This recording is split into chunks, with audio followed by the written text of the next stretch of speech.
Okay, started one up.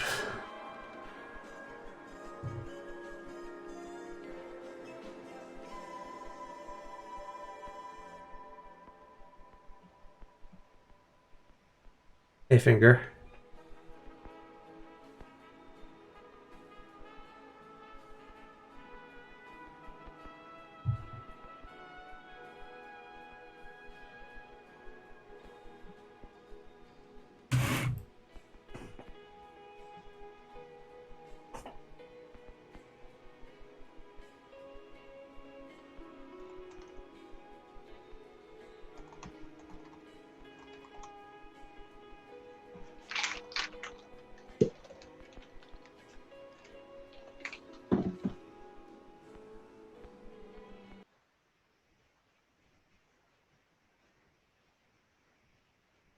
Can you say something again? I've just muted your stream. I want to make sure I can hear you. 1, 2, 3. Can you hear Yep. me? Yeah, I can hear you fine. Cool.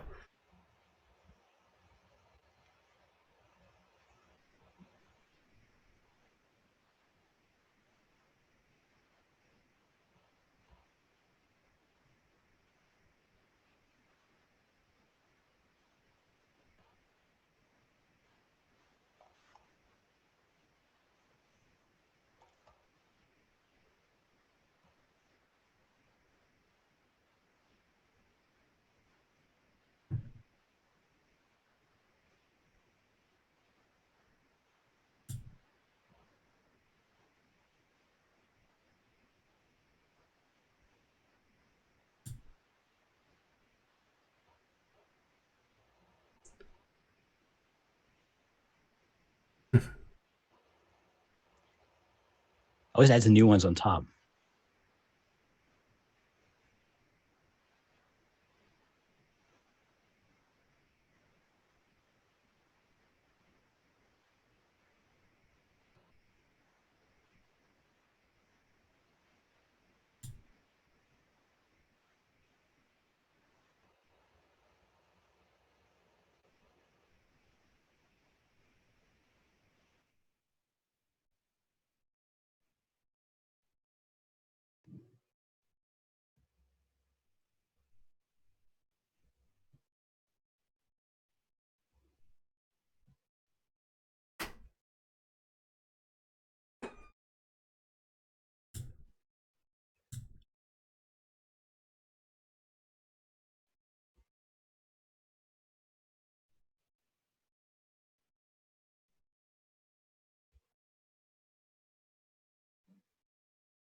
It's match time. Yeah, I'm waiting for my colleague here to be ready to get going. Still doing some setup stuff. Okay, I can get going, I think. Awesome. This is going to be a politics stream, which I haven't done before. But last username has done a lot of politics streams. He's an anarcho-capitalist like myself. We'll be talking about anarcho-capitalism, libertarianism, stuff like that.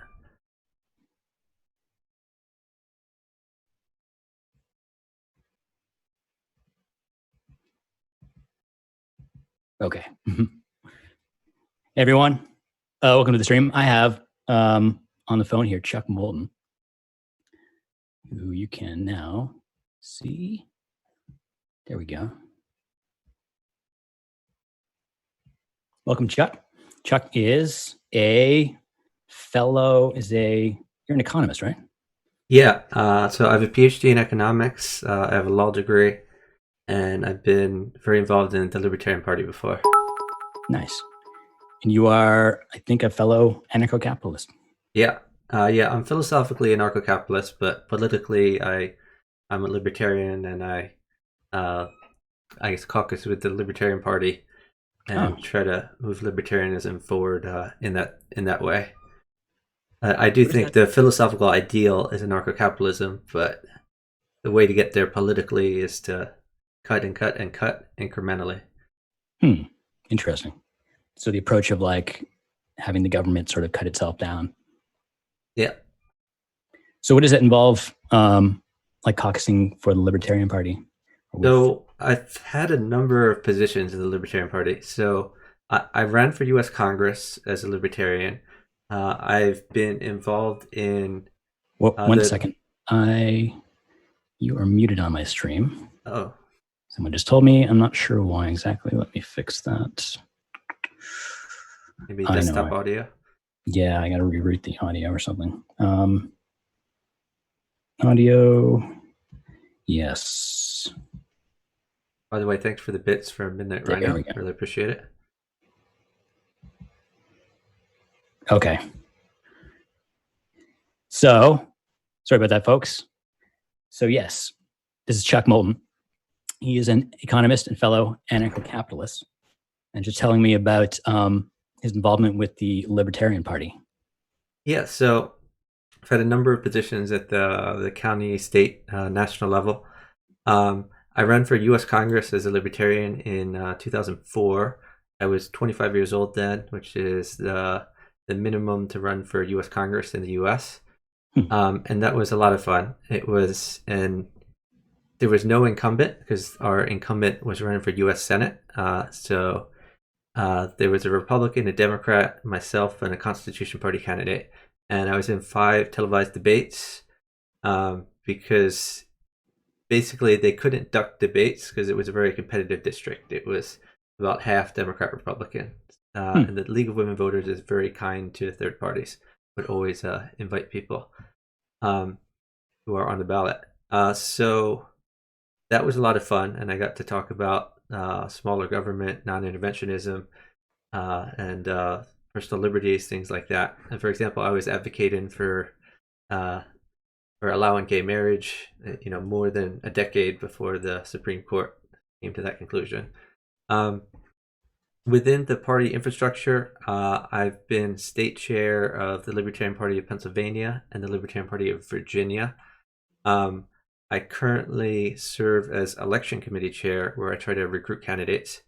In 2019, I recruited about 50 candidates, and about 40 of them won. So we were running for local office, and I had the strategy of finding places where people could win just by getting on the ballot, which took a lot of legwork to find those positions and then to find candidates for those positions. But it was very effective. So Yeah, got 40 of them elected. something like I think a quarter of the elected libertarians in the U.S. are in Pennsylvania, and that is largely through my efforts. Wow. Nice. At the national level, I served on the Libertarian National Committee. I served 2 terms. One term as regional alternate, and one term as vice chair, which is basically like second in command of the National Party. That was 2006 to 2008. Right now, I'm on the Bylaws Committee. I'm chair of the Judicial Committee, which are, I don't know, hard to explain, just behind the scenes type of things. But I'm not on the National Committee at the moment. What kind of positions did you get these people elected to, or did they get elected? So basically, it's local office. It includes some things like township supervisor, city council, and mayor, but most of them were elected auditor. So in Pennsylvania, auditor is an elected position at the township level that basically looks at the township finances and makes sure everything's on the up and up. So what can a libertarian do in a position like that? Well, basically hold government accountable, make sure they're not embezzling stuff. They actually also set the pay of the township supervisors, so make sure that pay is a reasonable rate, things like that. We have had elected auditors around the country that have uncovered irregularities and found like millions of dollars of grift. Not the ones I just elected, but I mean we have a few examples in Pennsylvania of people who found a few $1 million of irregularities, and nationally we have a guy in California who keeps pressuring his local government because of things they do that are illegal, not above board, and ways they're wasting money. And you got some mayors elected too? Yeah, I think we got. I'd have to double check. We have got mayors elected in the past for sure. I forget if in 2019 we elected a mayor or not. There were definitely mayors that were open-ins that if we could have found a candidate and got them on the ballot, we could have won. I identified maybe like 20 opportunities where we could just put someone on the ballot and they're the mayor. But I don't know if we filled each of those offices. So there might have been one or two, but not very many.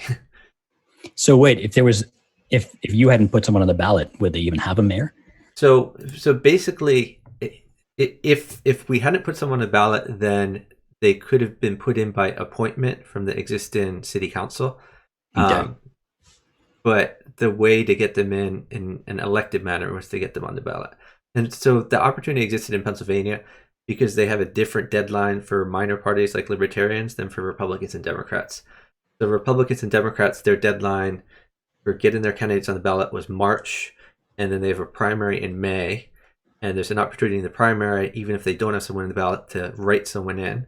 But if they don't put someone on the ballot and they don't write someone in, we know by like 2 weeks after the primary that they are not putting up a candidate. And then we still have until August to put up candidates.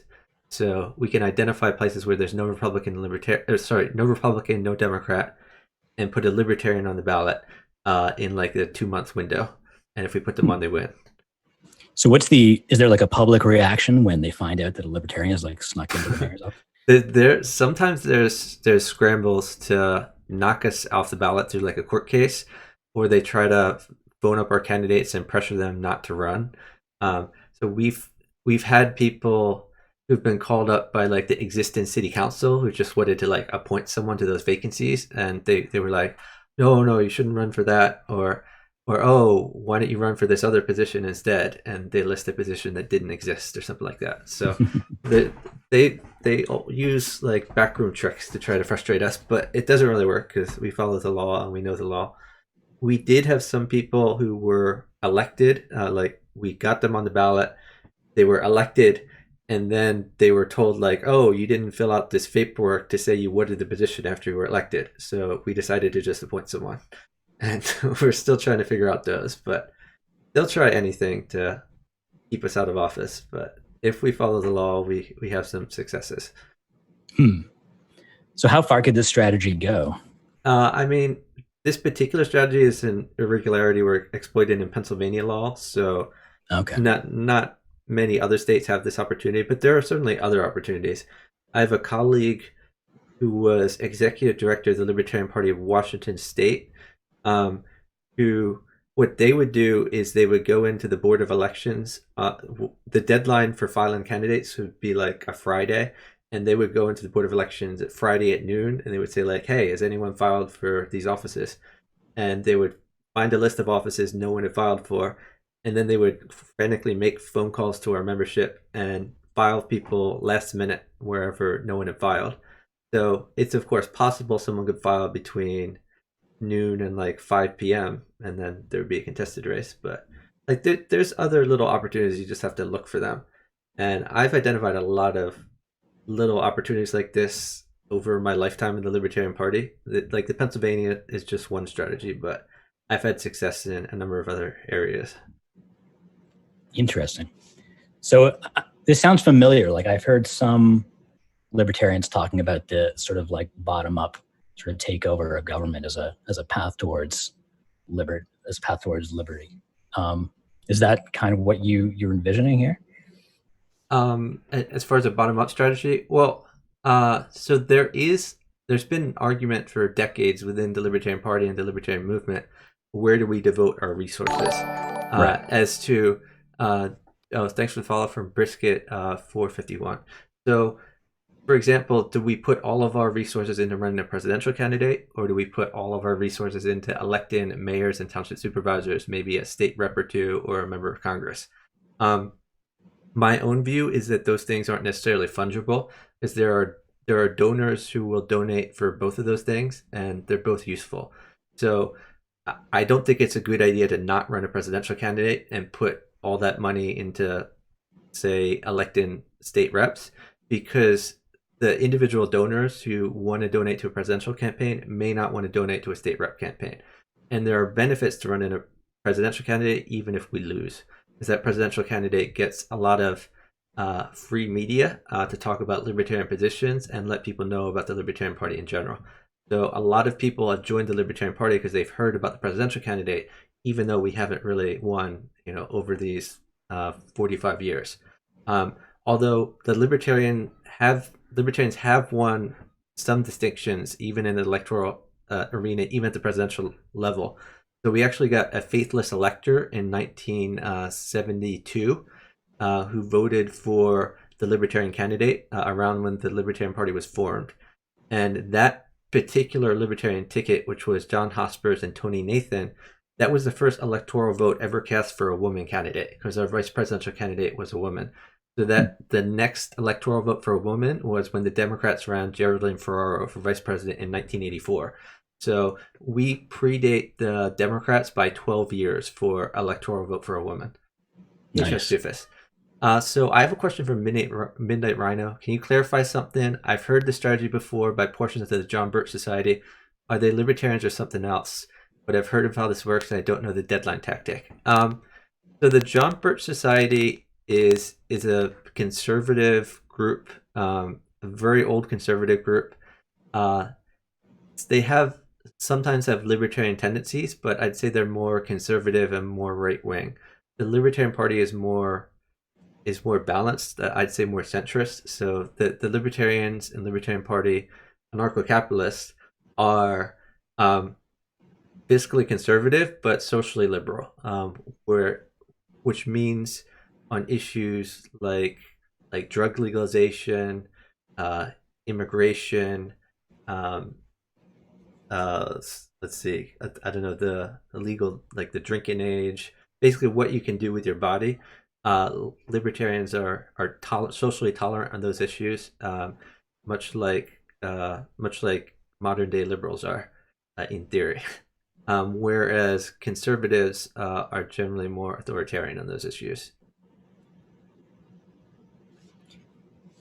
Do you think what's happening with conservatism in America? Like, I'm in Canada, so I sort of have this like outside review on it, but it seems like conservatives are ever growing less and less libertarian. Yeah, well, the the conservative ideology is certainly an old one, but a lot of people associate the conservative ideology with the Republican Party in the U.S. Um, and with certain conservative causes. And the Republican Party doesn't necessarily run conservatives, so there can be confusion there. So Donald Trump has a lot of positions that are not conservative, and there are people who will mistake Republicans or Trumpism with conservatism. So they have that going against them. Also, the conservative ideology has a lot of inconsistencies. So like they say they're for smaller government in general, but conservatives are often for like a large military. So they want a lot of spending on that. Um, and the one thing I like about the libertarian ideology and anarcho-capitalism, um, in particular, is it's a very logically consistent ideology. So you don't see like, oh well, you have this position, doesn't this contradict your other position? Whereas there are a lot of contradictions in conservatives or progressive ideology, where if you apply the logic from one position to another position, it doesn't make any sense. Like if you talk to a progressive about drug legalization, and they'll say like, oh well, I mean, why don't you legalize drugs? People are using drugs anyway. We have all these problems of innocent people being caught up and so forth. And you say, well, why don't you apply that same logic to guns? Why should guns be banned? People are going to use guns anyway, um, etc. And the logic doesn't hold up. So there's logical inconsistencies in other ideologies that I don't really see present in libertarianism. Yeah, I mean, progressivism and conservatism are sort of time dependent ideologies, I guess you'd say. They sort of shift over time. And what they believe in is sort of like, seems like a kind of arbitrary basket of things that sort of, I guess, collectively agreed on by society, but it's Yeah. not So based on any. the other thing is the Overton window, which the Overton window generally means it's like a band of what is socially acceptable to talk about. So uh, if you're a politician or just a member of the general public and you say, hey, I want to legalize marijuana, like that is within the Overton window right now, that people will say, okay, that's a reasonable position. That doesn't make you like crazy. Whereas if you say you want to legalize heroin, generally that's considered outside the Overton window right now, and people would say, well, that's a crazy position. You can't get away with that. You must be nuts. Um, the libertarian ideology in general includes a lot of things outside the Overton window. So libertarians want to legalize all drugs. And we don't concern ourselves much about what is considered currently in vogue and what is not. So libertarians have had positions that have been outside the Overton window for years and are now entering the Overton window. So, for example, marijuana legalization, gay marriage. So, gay marriage was in the Libertarian Party platform in 1972. The Democrats didn't put it in their platform until, I believe, 2016. It might have been 2012. So, that's like a huge window of time where the supposedly liberal Democrats are not standing up for that particular issue. Mm-hmm. Yep, absolutely. Gay marriage too. Yeah, so the Overton window. I think that's another thing that affects conservative and progressive or liberal discourse, is that they often, their politicians at least, won't talk about things that are outside the Overton window, whereas we will. Yeah, I mean, I always like to challenge, more mainstream people with more mainstream political views. Like, so you have this ideology that sort of tries to weigh two different principles and takes it on a case by case basis or something. So how do you decide? I ask them, how do you decide which of the two competing principles to use in any situation? And when I dig down, I try to show them that they don't know how they decide. Somehow they're judging, okay, this principle matters more in this case, but this other principle matters more in that other case. But they must have some sort of underlying principle they're using to choose which principle matters in which case. And if they're not aware of that, then I mean, what is it? Yeah, exactly. So there's a lot of positions that individuals hold, uh, even politicians, but especially non-politicians, that people will have a particular position, and if you dig deeper and you say, well, why do you have that position, or can this hold up to scrutiny if I give you this evidence and this evidence, usually that they're not able to hold the line there, because people don't think too much about a lot of issues. People have a certain status quo bias where they'll assume the way things are now are the way things have to be, or the way things should be. Then there's like the legal positivism movement. So the question is, if something is legal, does that make it moral? And if something is illegal, does that make it immoral? Which I don't think is necessarily the case. The law doesn't always get it right. The law sometimes should be changed. Um, Conservatism in general uh, tends to look at precedent, at stare decisis, at the status quo, and want to not rock the boat too much, and return to what people are used to. Um, Progressivism is more willing to put out on the line and change some things, but still they're often not willing to go as far at examining their premises as libertarianism and anarcho-capitalism is. Right. They're ideologies that pretty much depend on some sort of large social movement. They don't question their own beliefs beyond what's popular, for the most part. So, do you? How did you become a libertarian? This is always an interesting question to ask libertarians because everyone seems to be a variety of answers. Yeah, so I was politically, I guess active is the wrong word, but I followed politics from a young age. My dad used to watch a lot of political shows, so he would watch CNN, he would watch C-SPAN, and I would follow the presidential elections pretty closely, even in like middle school and high school. Um, And I happened to be watching C-SPAN in when I was a senior in high school, and I saw the Libertarian National Convention on. I might have been junior in high school. It was 1996. I saw the Libertarian National Convention on television, and I kept hearing their positions on issue X, Y, Z, etc. And I was like, I agree with that. I agree with that. I agree with that. So I looked more into the Libertarian Party by looking at their website and other literature about them, and I realized I'm a libertarian. So I joined the Libertarian Party at that point. I did not get active either in high school or even in college. I was just devoted to other things, technology, chess, etc.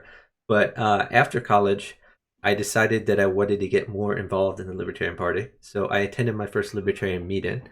And what I found is a story that's common among libertarians, which is I showed up to a meeting and there weren't many people there. There were like I think there were maybe 5 people sitting around the table. Um, and I said, "Hey, we talked about issues," and they asked me like, "Oh, hey, are you a libertarian?" And like many people, I came in and I had some holdout issues. So I said like, "Yeah, I'm generally libertarian, but I think you guys are way off on these 3 issues." And for me, the 3 issues that I was at odds with were gun rights, mandatory schooling, government schooling, and the minimum wage. So I said, like, these issues, the libertarian take doesn't make any sense to me, but I agree with you guys on everything else. And then we just sat and we talked about those issues. And within like a half an hour to an hour, I had come around in those 3 issues because they told me, a lot of things that I hadn't heard about them, did more research on my own afterwards, and it just made sense. And at that first meeting, I went to the meeting because I wanted to run for Congress. I thought it'd be a fun thing to do. And I thought you can't just walk off the street and run for Congress. You have to have sort of a history of activism in the party, network, build up support. I was totally wrong on that. If you want to run for office as a libertarian, just show up to meeting and say, I want to run for office. And they will nominate you. They will put you on the ballot, like unless you're really crazy. But the other thing they said was, "Oh, our representative to the state board, the state like central committee of libertarians, has recently resigned. Do you want to do it?" And I said, "But this is my very first meeting. I just met you 5 guys, and you want me to represent you to the state board?" And I said, "Sure, you seem like a good guy." Uh, and that's a thing that happens common in libertarian meetings, that if you go outside for a smoke, or if you don't show up for a particular meeting but usually show up, you're probably going to be elected to serve in some position, and that's your punishment for not being there, or not knowing any better. so Right. uh, so I got on the state board at my first county meeting, and then I went to my first national convention in 2004, and we elected a regional representative, which represents like a certain number of states for the national committee. And there was also a regional alternate, and no one wanted to run for that for my particular reason. So I said, I'll run. And I got on the national committee at my first national convention. Um, and it's not always like that. It depends how active your particular area is. But in general, there are a lot of opportunities to serve and get active. And one of the things I like a lot about the Libertarian Party is it's a duocracy. It's a meritocracy. So if you go into a meeting and you have a good idea, or if you have a bad idea, even any idea, um, usually what you'll be told is not like you're crazy or that's wonderful. Um, they're not going to say like, oh, here's like 20 people who are going to do that idea. What they'll say is like, interesting idea. Why don't you try it and report back to us next month and tell us how it went? So uh, if you have an idea, you have to take initiative and do it yourself. But if you have good ideas and you keep taking initiative, you're going to be rewarded because you're going to have a record of accomplishments. They're not going to tell you like, no, you can't do that. They might not give you like $1,000 to go work with your idea, or like 20 volunteers, but they're not going to tell you you can't do that. They're going to tell you that sounds interesting. Go do it. Report back to us. Tell us how it went. Hmm. Yeah, there's a Libertarian Party here in Canada, a national one anyway. And I think last election they ran like 70-ish candidates out of for like 330 something total seats in Parliament. Um, so they definitely need candidates, and there was no candidate in my riding. So I've considered. That I that should be you then. So Yeah. I, as I said, I've been into politics for a while. I used to one show I used to like was The West Wing, Mhm. and on The West Wing, there's a particular scene I remembered, and it's one of the things that motivated me to get into politics. Um, and the scene was that Sam Seaborn was deciding whether he should run for Congress in a seat where the candidate had died, um, and it was a seat in the California a U.S. Congress seat that out of California in a generally Republican conservative district, and Sam was deciding whether he wanted to run as a Democrat, and his friends were deciding whether to talk him into it or out of it, and so one of his friends said, "You're going to lose. You're always going to lose in the 37th." And he said that the Republicans are always going to win. There's no reason for a Democrat to run. Um, and then he said that if he ran and lost, he can't just run somewhere else later. They have a name for that, and the name for that is carpetbagging, where you go from one district to another, just like running a bunch of times. Um, and Sam's response was, er, I forget if it was Sam or Josh. It so one of them said basically that that they were a campaign manager for a Democratic candidate for state house, and there was uh, the quote was something like that. There was one right wing nut job candidate who would show up at every single rally and talk about eliminating the income tax, um, and he just talked about it all the time until the reporters asked for a comment from the Democratic candidate about it, because they couldn't avoid it because the I don't think it was even Republican. The third party candidate kept talking about that particular issue, and so it was either Sam or Josh went up to him and he said, "Why are you talking about this? This is a crazy issue. No one's interested." And the response was, "It's what I believe, and no one gets to run in my district without speaking to my issues." And so, if you want the perfect candidate for you, the candidate that agrees with you on everything, it's going to be you. So, if you if you really want a candidate who represents what you think and is going to get other people talking about the issues that you think, you're the best person to do that. And that's something that I've seen time and time again. Even if I have like a libertarian candidate on the ballot, they don't necessarily agree with me on every issue, or they don't necessarily emphasize the issues the way I want them to, or talk about the things that I want them to talk about. So the best candidate is always you. So might as well run, and it's Yeah. fun. It's a lot of fun. Is it fun? Like I'm not sure what I'm getting myself into. I It, imagine that like if I have debates, that would be fun. But what's well, the yeah. I mean, number one, you're going to have debates. Number two, uh, there are issue organizations that will send you questionnaires, and they'll ask about their particular issues. Like the NRA will send you a questionnaire about guns, and the National Taxpayers Union might send you a questionnaire about taxes, etc. So me personally, when I ran for Congress, I had to answer, I don't know, like 15 to 20 different questionnaires, and they'll print your answers. They'll send it out to their members, and they'll make recommendations of who to endorse. None of them necessarily endorsed me.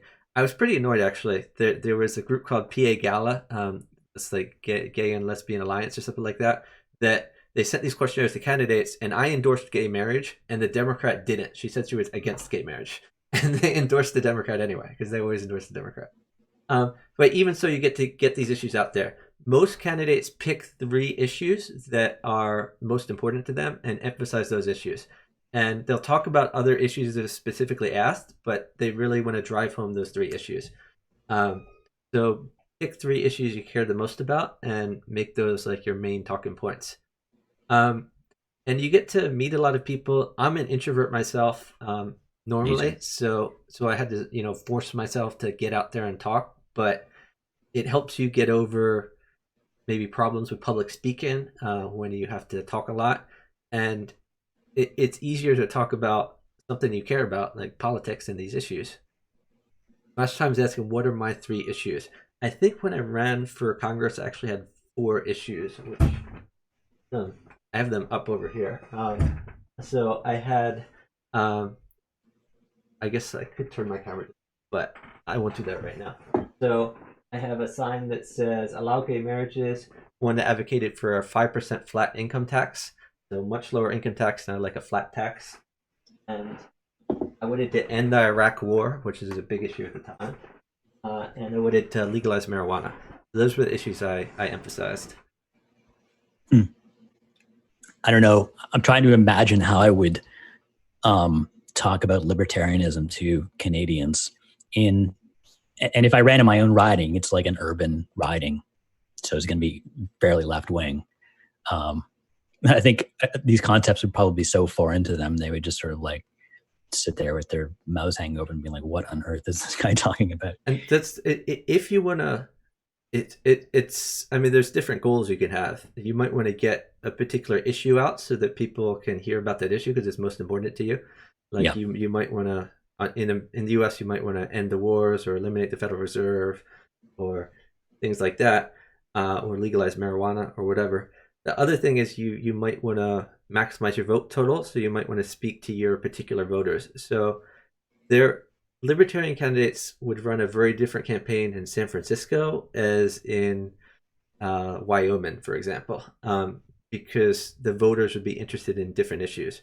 Um, I mean, we have a guy in San Francisco who has run for office a few times. Who he's a prostitute for a living, so he runs on sex worker issues.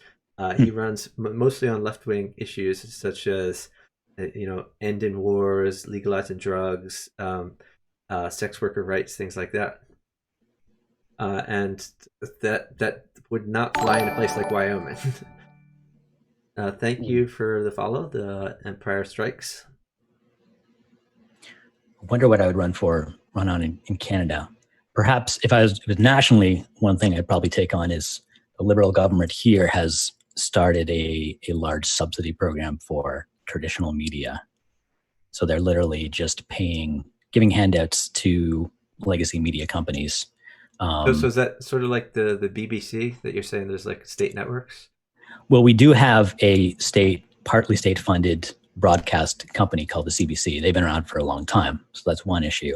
But no, this is the government just giving subsidies to private media companies, just ostensibly because, traditional private news media is important or something. So they're losing and they're going out of business because they can't compete. That's one of the weird things that there are these It's just alliances that would seem unusual but sort of make sense on particular issues like that between say the Libertarian Party and the Green Party.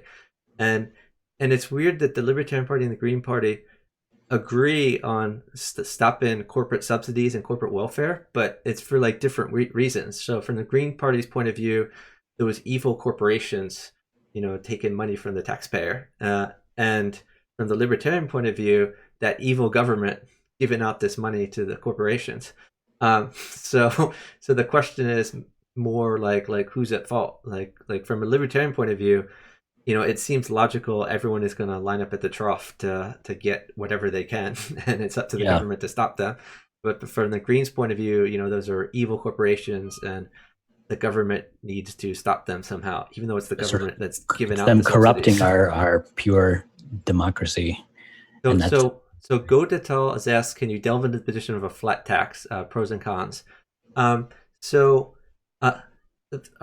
talking specifically about a flat income tax here, and the reason I favor a flat tax is that, so there's a saying, don't tax you, don't tax me, tax that man behind the tree, where everyone wants to live at the expense of everybody else, where you would prefer that everyone else pay the taxes and you reap all the benefits of whatever the government is spending money on. I think it's important to try to put everyone on the same playing field so that when taxes go up, they go up for everyone, including you. And when taxes go down, they go down for everyone, including you. And then people would all be lobbying in the same direction. and that's what a flat tax does. So the people, if there's a flat tax with like no exemptions, then people wouldn't lobby for tax hikes, and unless they were willing to get a tax hike on themselves, which is not the case right now. Um, there have been a lot of studies of base. So I've seen studies by progressives that talk about the tax levels, and they favor like a graduated income tax where they tax the rich a whole bunch. And the studies are basically like, how much do people think that are paid by various quintiles in income tax? Uh, how much do they think should be paid by various quintiles, and how much are actually paid by these various quintiles in income tax? Um, and the basic gist is that people people want the rich to be paying more in. They don't realize how much they're paying, and they want them to pay more. But what often gets overlooked is people don't realize the extent of the percentage of taxes that are paid by the rich as opposed to the poor. That the poor pay very little as a percentage of the taxes collected. And so I think it's important to put everyone on an even playing field, so that the it would also make taxes simpler. So basically, instead of having a bunch of accountants go over your income and pay them a bunch of money each year to file a return, you could file it out on a postcard. That was something that Steve Forbes advocated when he ran for president in 1996.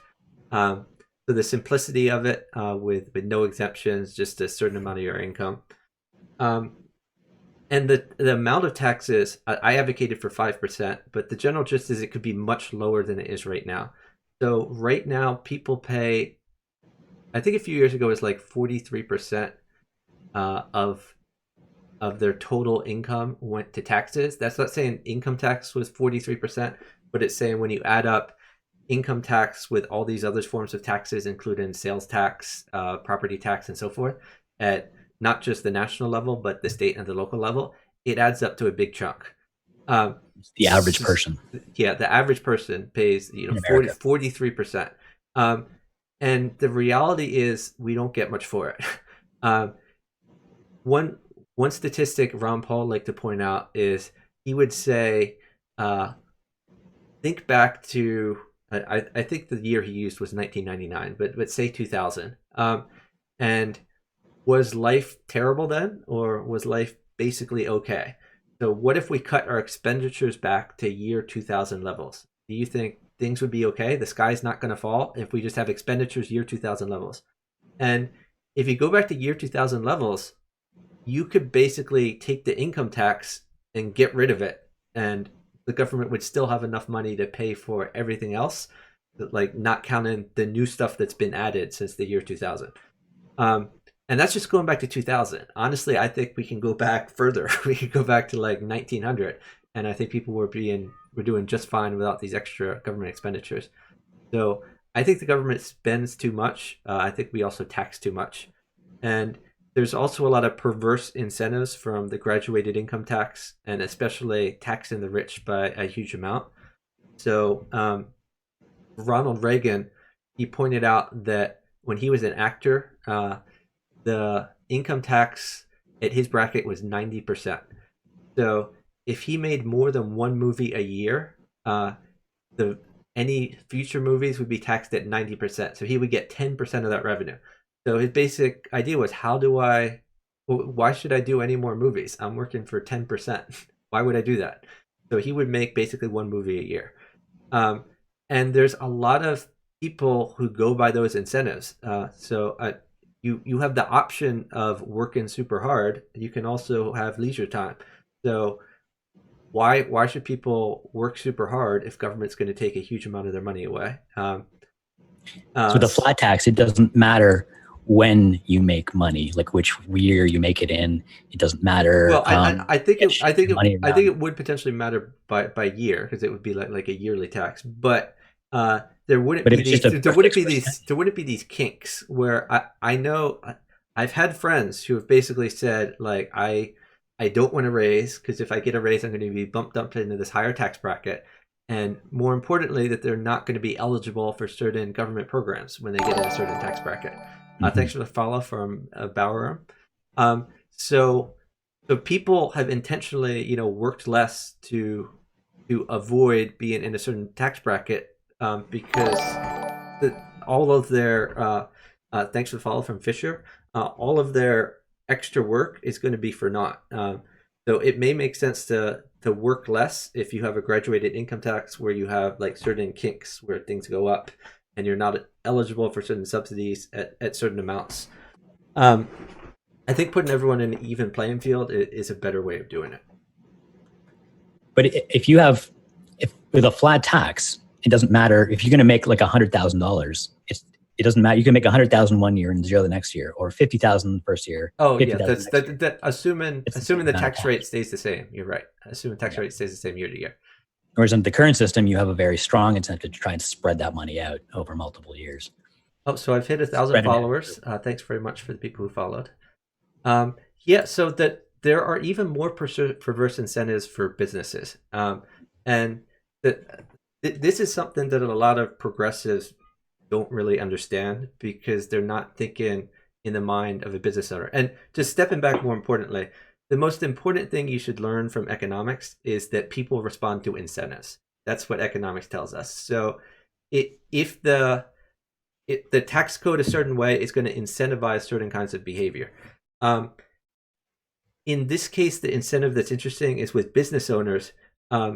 Whenever you start a business or you run a business, you're taking a bit of a chance. So revenues aren't guaranteed. They're speculative. You may, if you're lucky, be able to figure out like a percentage chance of income coming in.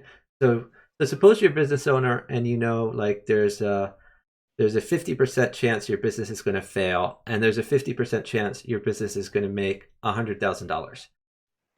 So your mean expected income from that business would be $50,000.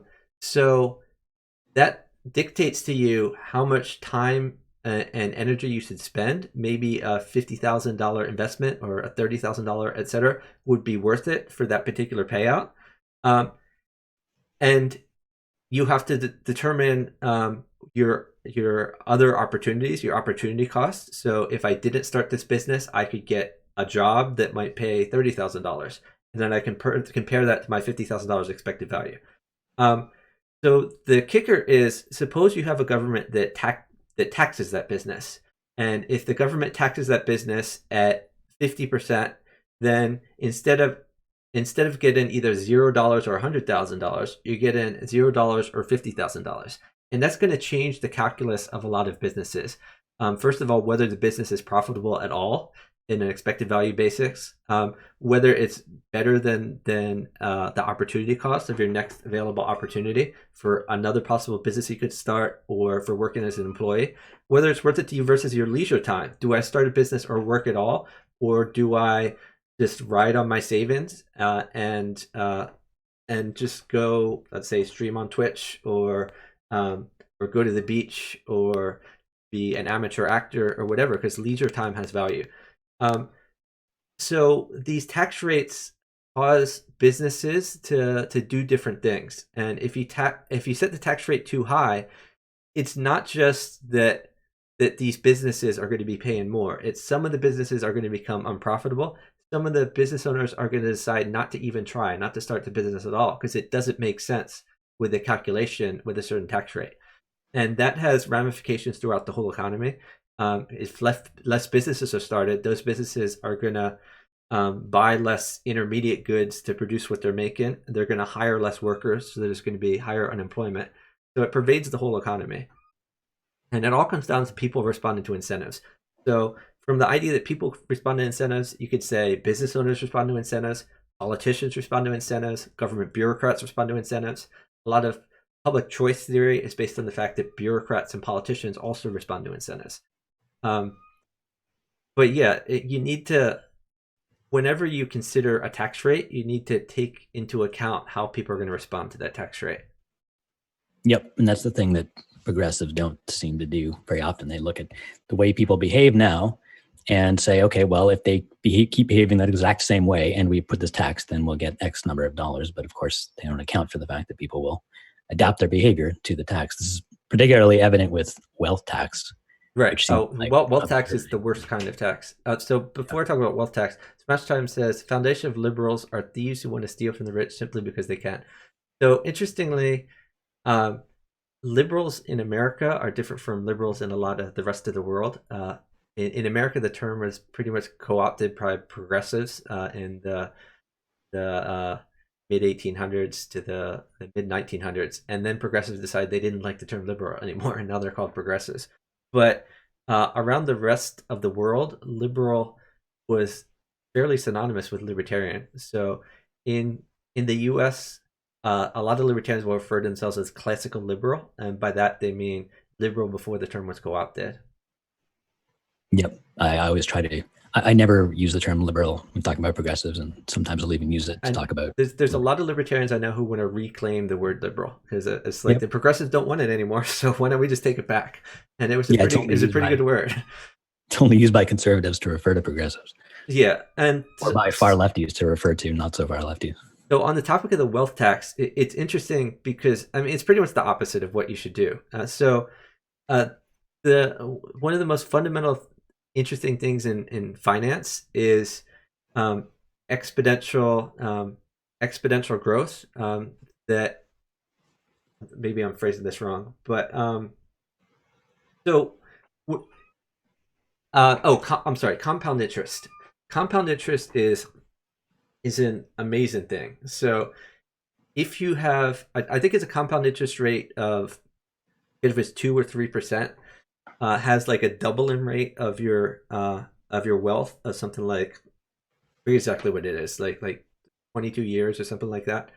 Um, and even at the time of the founding of the U.S., people realized how big a deal compound interest is.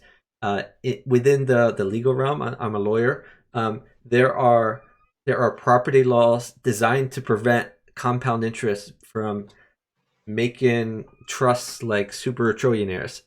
They have the rule against perpetuities, where someone can't put money in a particular trust and have it do things for that benefit like forever, because that money can get like really huge. That's what compound interest does.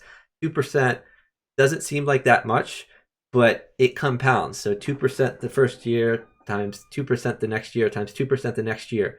Like you double your money within a certain amount of time.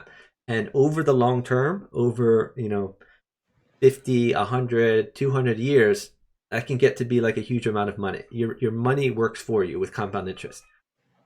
So fundamentally, people need to understand how important compound interest is for building prosperity, making people better off.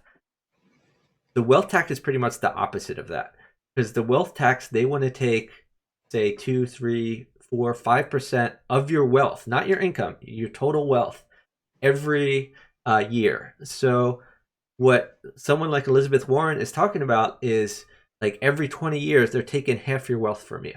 This is not income; they're taking half your wealth, and that's just crazy. The perverse incentives that has. I mean, the number one incentive is why build up wealth in the first place if the government is just going to come grab it.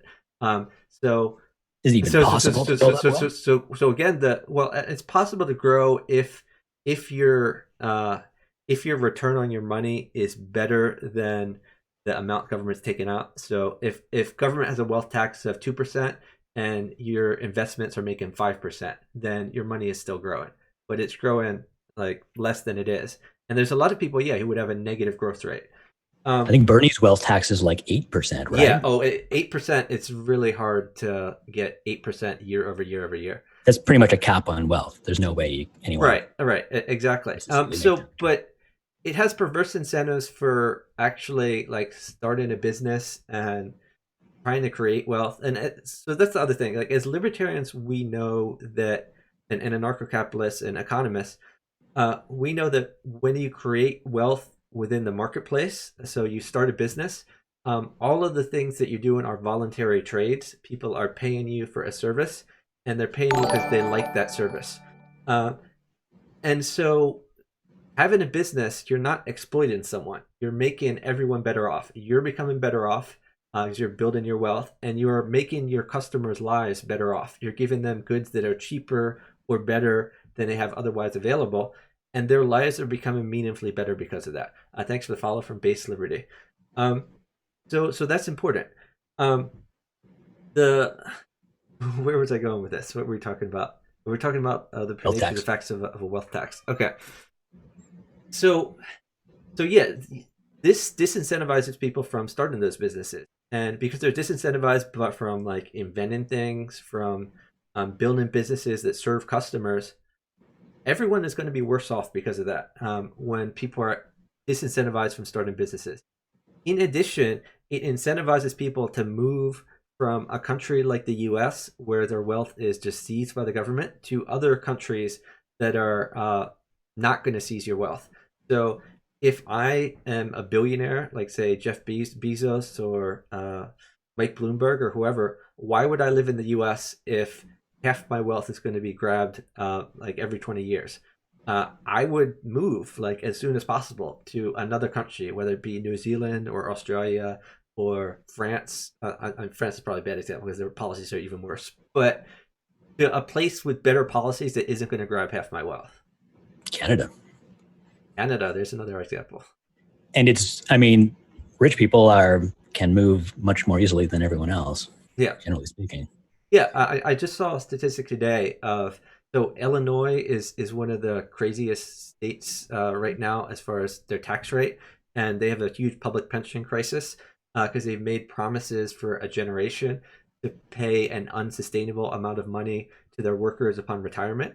And so, in theory, the way pensions should work, defined contribution pensions, is that people put a certain amount of money in that's invested in the stock market. It gets bigger over time, and when they retire, they have a whole bundle of money to help them. The way a lot of public pensions work is they're not defined benefit. They're not defined contribution. They're defined benefit. So they say to their workers, when you retire, we will give you like $1 million, and then they don't make plans to have $1 million available for that worker. So they put off. So usually they do invest in the stock market, but they invest far less than they should, and they put off their contributions to making that happen. So Illinois has a crazy huge shortfall in the amount of money it needs to pay the obligations it has made. And it increases its taxes more and more each year to try to close that shortfall. So what they found is people are leaving Illinois in droves. They're going to lose like a congressional district or two in the next census for 2020. But rich people especially are leaving. So I think it's something like they're going to take 5.5 billion less in tax revenue.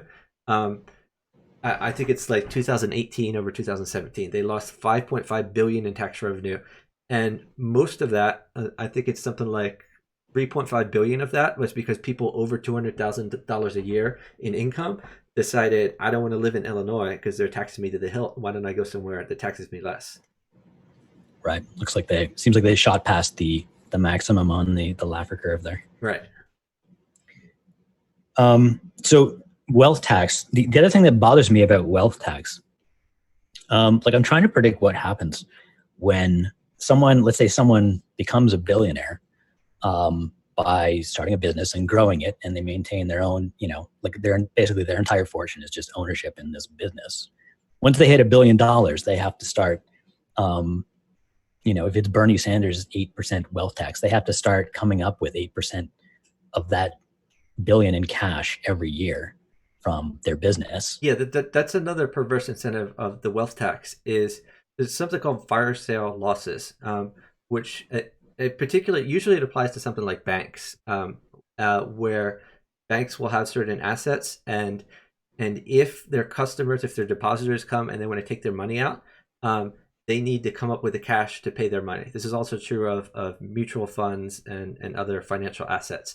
That if people come to redemption, that equity fund needs to give the investor back their portion of it, and usually, often they don't have enough cash on hand, and if a bunch of people come at the same time and they need to pay them out all at once, then they need to sell off their assets to do that.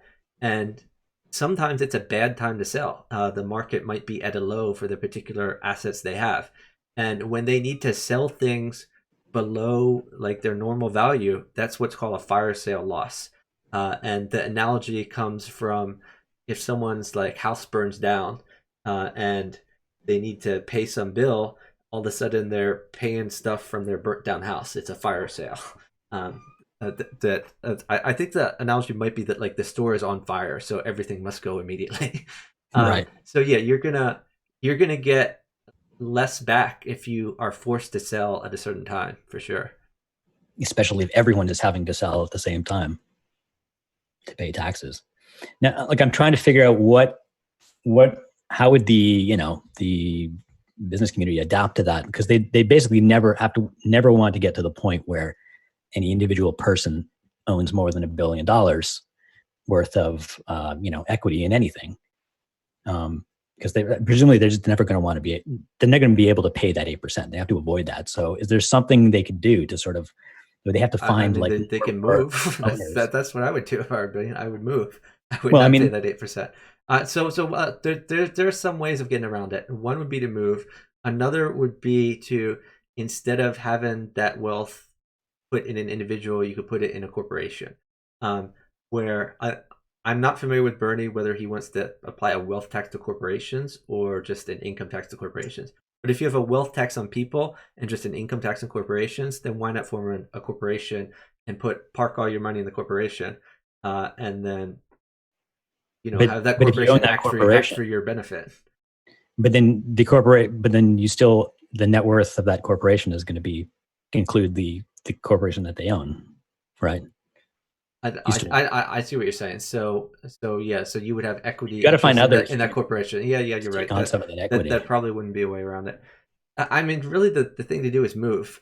Bernie is a very Yeah. scary guy. I mean, if you're rich and the president wants to come and take all your money, then moving is probably a good thing to do. So, as far as American history, um, our closest example is Franklin Delano Roosevelt. And so, let me back up a bit. Before FDR, we had some Republican presidents. We had Hardin, Coolidge, and Hoover. Hardin and Coolidge specifically had as their Treasury Secretary Andrew Mellon, who was the first tax cutter, first big tax cutter. So he brought the income tax rate down from about, I forget what it was. It wasn't even high by today's standards. It might have been like 25%, and he brought it down to more like 3 or 4%. So he ratcheted it down and down and down. And I might be getting these numbers completely wrong, but he definitely ratcheted the tax rate down a bunch. And because he was super rich, Andrew Mellon was the richest person in the U.S. at the time that he was appointed secretary, and he knew that there were perverse incentives on businesses from these high tax rates. So he got the tax rate to ratchet down, and tax revenue went up significantly when they ratcheted the tax down. When FDR took office, he did the opposite. He put taxes up and up and up. And not only did taxes get super high, I think he brought them up to like 80% at the highest tax bracket. But in addition, he tried by executive order to make taxation, income taxes above, I think it was like $100,000. He tried to make taxation 100% of income above $100,000 went to the government, and that was overturned by the court system. Congress didn't like it either, but he tried to do that. So there's precedent for this kind of crazy Bernie idea. I'm trying to understand like what kind of thinking would even lead someone to I mean, the policy thinking like that. the thinking you hear from a lot of progressives is, well, we have a lot of stuff that we want to pay for, whether it be uh, Medicare for all, uh, or better infrastructure, or everybody gets a pony. Whatever it is, they have something they want to pay for, and they see these people with all this money, uh, amounts of money they can't comprehend, billionaires, and they say, well, what are these billionaires going to do with all this money? Why don't we just take it for what we want? Um, and there are a lot of progressives who think if you take someone with $30 billion and you take half or even 3/4 of their money, Or and 100%. well, no, but let's just look at let's just look at nine tenths of it. So if you're someone with $30 billion and you take away 27 billion, they still have $3 billion. So in the progressives' mind, they're still doing fine. They're doing dandy. Who could need more than $3 billion? What they don't seem to realize is that $30 billion is not sitting around in like a vault that Scrooge McDuck can like swim in whenever he wants to. What that $30 billion is it's in assets. It's invested in businesses all over the country. So when you take that $30 billion from the rich person and transfer it to the government, what you're doing is so it's disintermediation of financial assets from the productive sector, the free market, into the unproductive sector, namely government. And a lot of people are going to lose their jobs. A lot of people are going to be a lot worse off because they're not going to have all of these goods and services that make their lives better off when government is taking money from the productive sector like that. Yeah, this is what I try to explain to people when we're talking about wealth tax or just billionaires in general, is that someone who has these mass fortunes of people who have like $100 billion or so, they tend, people like to think of it as that they have like $100 billion of wealth that they are sort of consuming or enjoying. But really, it's more like they control $100 billion worth of the economy. They're responsible for it. Yeah. They can turn a small amount of that into personal income, which they can then consume, but it's not nowhere close to $100 billion. These people tend to have, personal incomes of like $1 million a year or something, tiny fraction. So, and if you want to tax that, and first of all, there's just no reason to be upset that they have that much wealth, because it's just they. Well, so that's another fundamental disconnect that a lot of progressives have, that they have sort of a fixed pie idea where they think like there is X possible money in the world, and these billionaires have like 2/3 of it, whatever it is. Therefore, there's less for me, and that's not how it works. There's not a fixed pie. When they go out there and invest in companies and create jobs, and invent things and serve the public by giving them goods and services that they want, that grows the pie. Voluntary trade grows the pie. The pie gets bigger, so that you don't have less money just because a billionaire has a better year this year than he does last year. So if a billionaire now has $30 billion instead of $10 billion, that doesn't mean your life is any worse than it was before. And the opposite. And it is very much the opposite. And also, paradoxically, a lot of people who talk about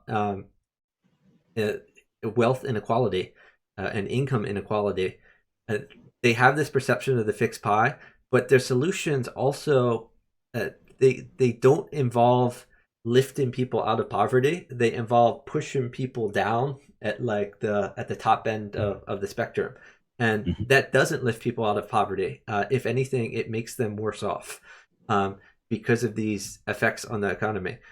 So like whenever anyone talks about the problem of wealth inequality, I respond to them like, what is the problem you're trying to solve? Because usually the actual problem they have is not with the billionaire gallivanting about in opulence in his yacht. What the problem they really have is poverty, where they see they themselves want to be richer. They see people who may be like starving in the streets or so forth, and those are real problems that can be addressed in certain ways. But the way to solve that is not by pushing people down or shrinking the pie. Wealth inequality isn't actually a problem at all, nor is income inequality. The problem is poverty. And once you identify the problem as poverty, you have a different set of solutions, and solutions that I think get you to a better place than if you look at the problem as the rich people.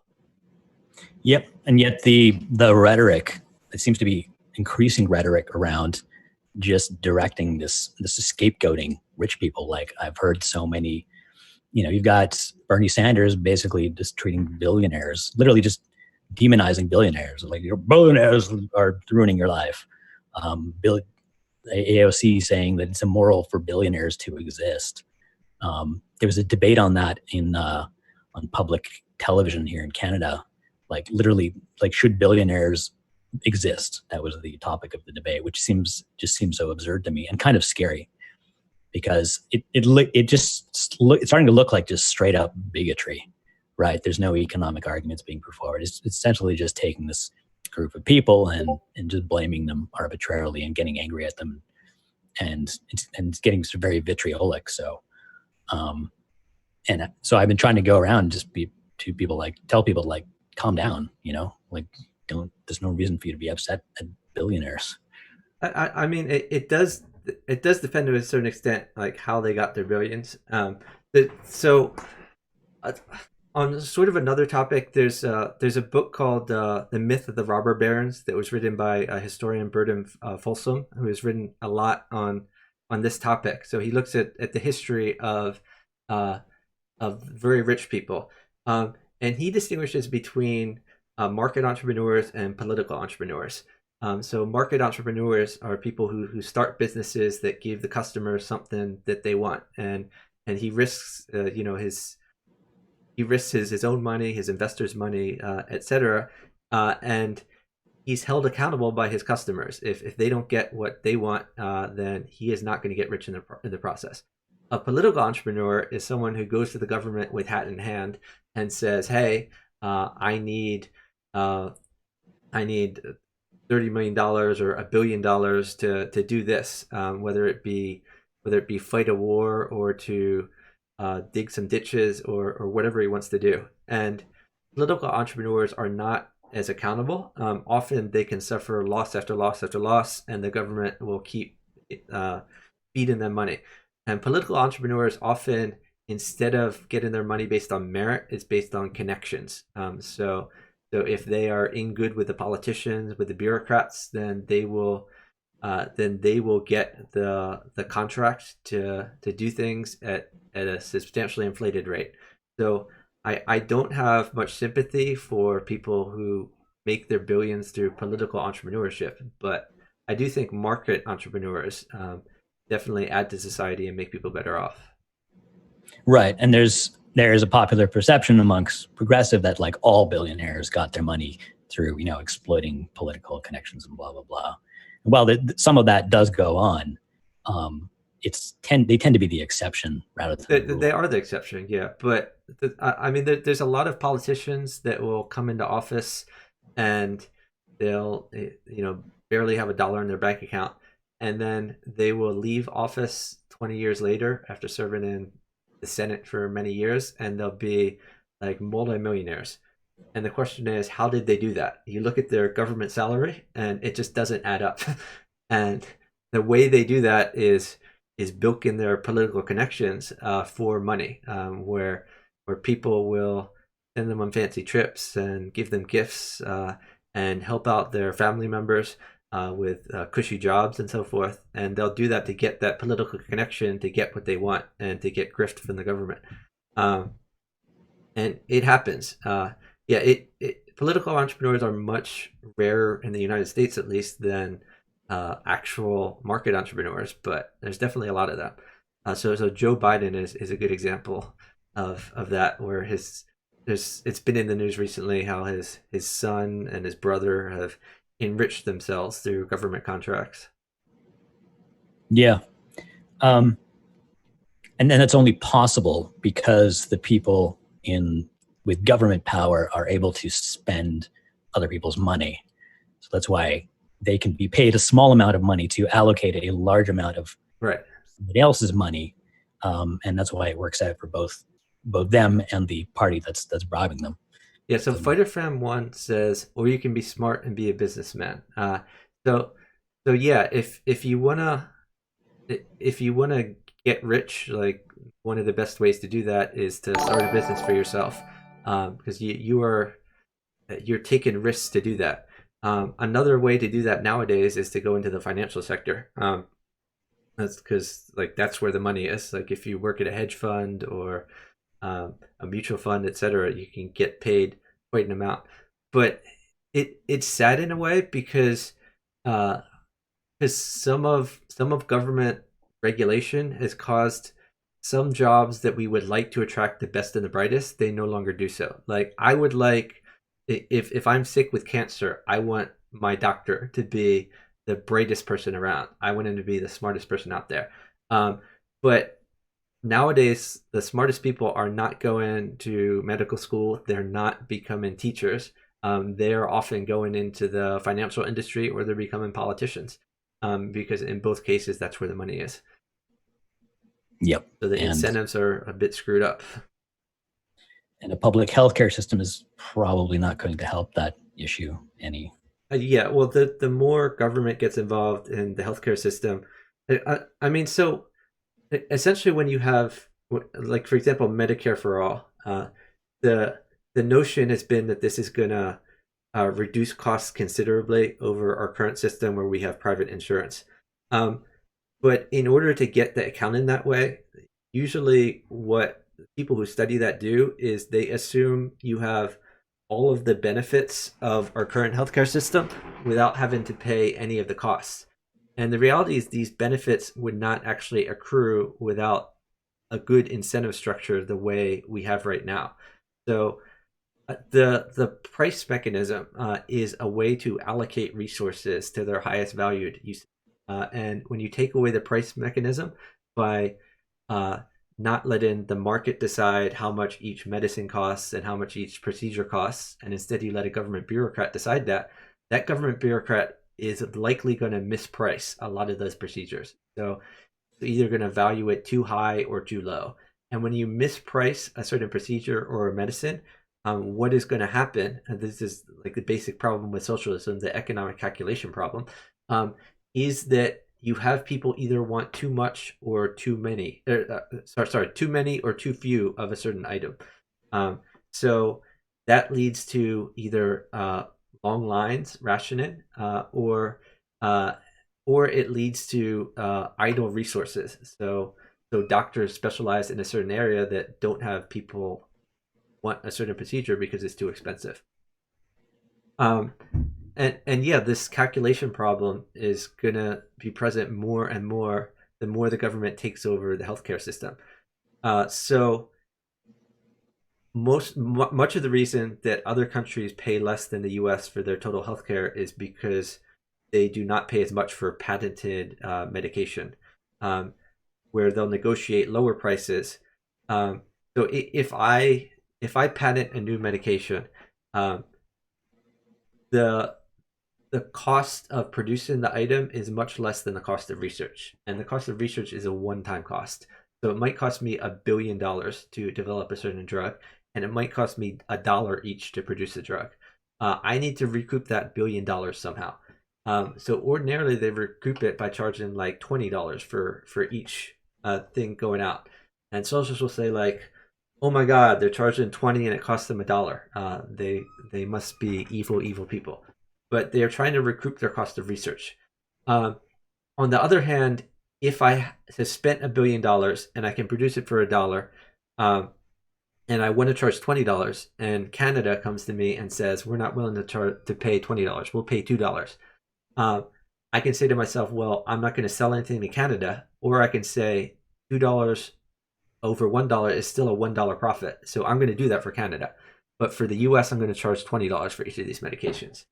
Um, and that's what's happened time after time, where these pharmaceutical companies are approached by other countries, and they cut deals for low prices for these medications, where they're still making a profit on the marginal item, but they're not recouping their expenses of research and development as they are when they charge the U.S. That's part of the reason the U.S. spends far more.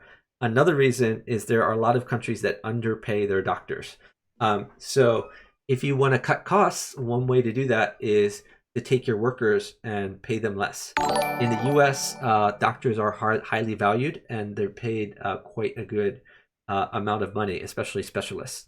But if you want to underpay those specialists, then sure, you can save money. Over the long term, if you pay doctors less, you're going to have less qualified doctors. again, the best and the brightest are going to go into other industries, which is bad if you're a patient.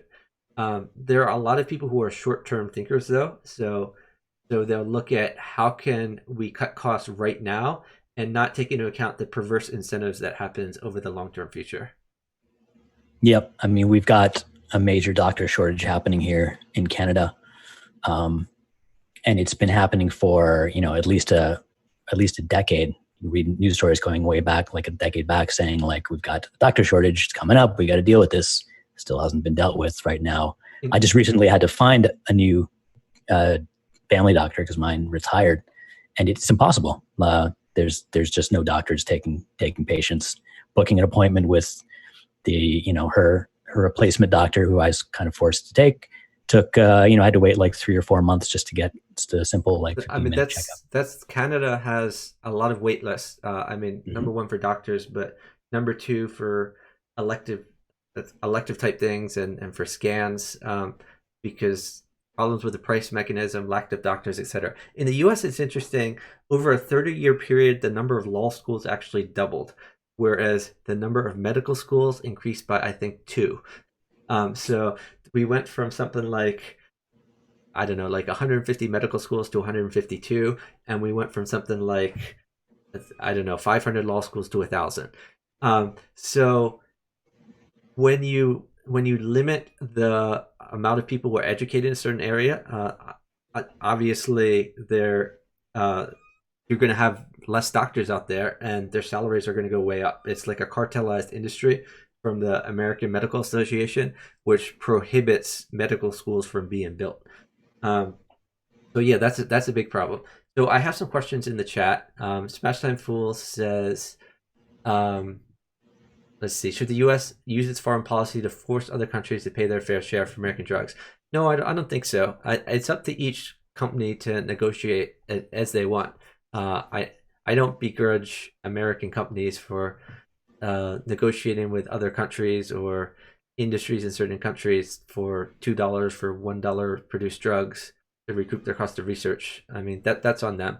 I'm not big on military adventurism. But TTTV what Americans Yoha. need to understand is that America won't be able to negotiate those same deals because the drug companies depend on America to pay the full price. Right. And so TTV Yoha says residents work 130 plus hours a week and we get paid less than uh, $45,000. It's literally abuse. No one cares if doctors are rich, but they deserve it. Yeah, it's interesting. I have a few friends who are doctors, and a lot of them tell me they wish they had become dentists instead because dentists have less education and don't need to take up as big of loans, and they still get paid a lot of money. Um, so it's just a choice in profession.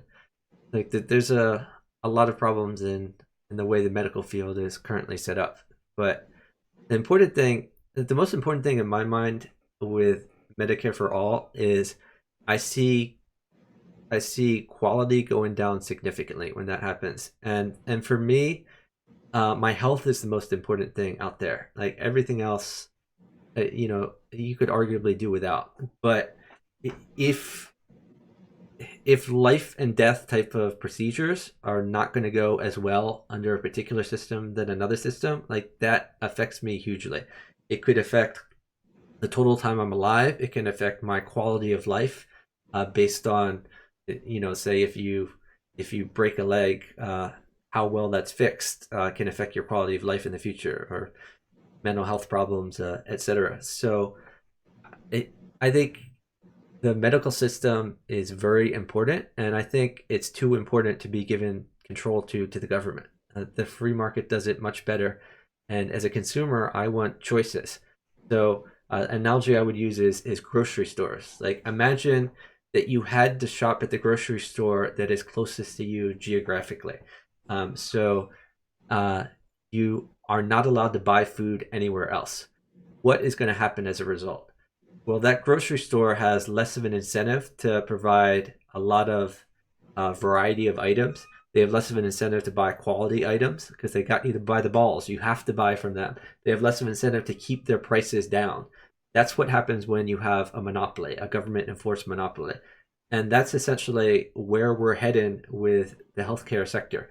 That you're going to have less choice. These are going to be the government decisions rather than your decision. And I think that's bad for consumers and for patients everywhere.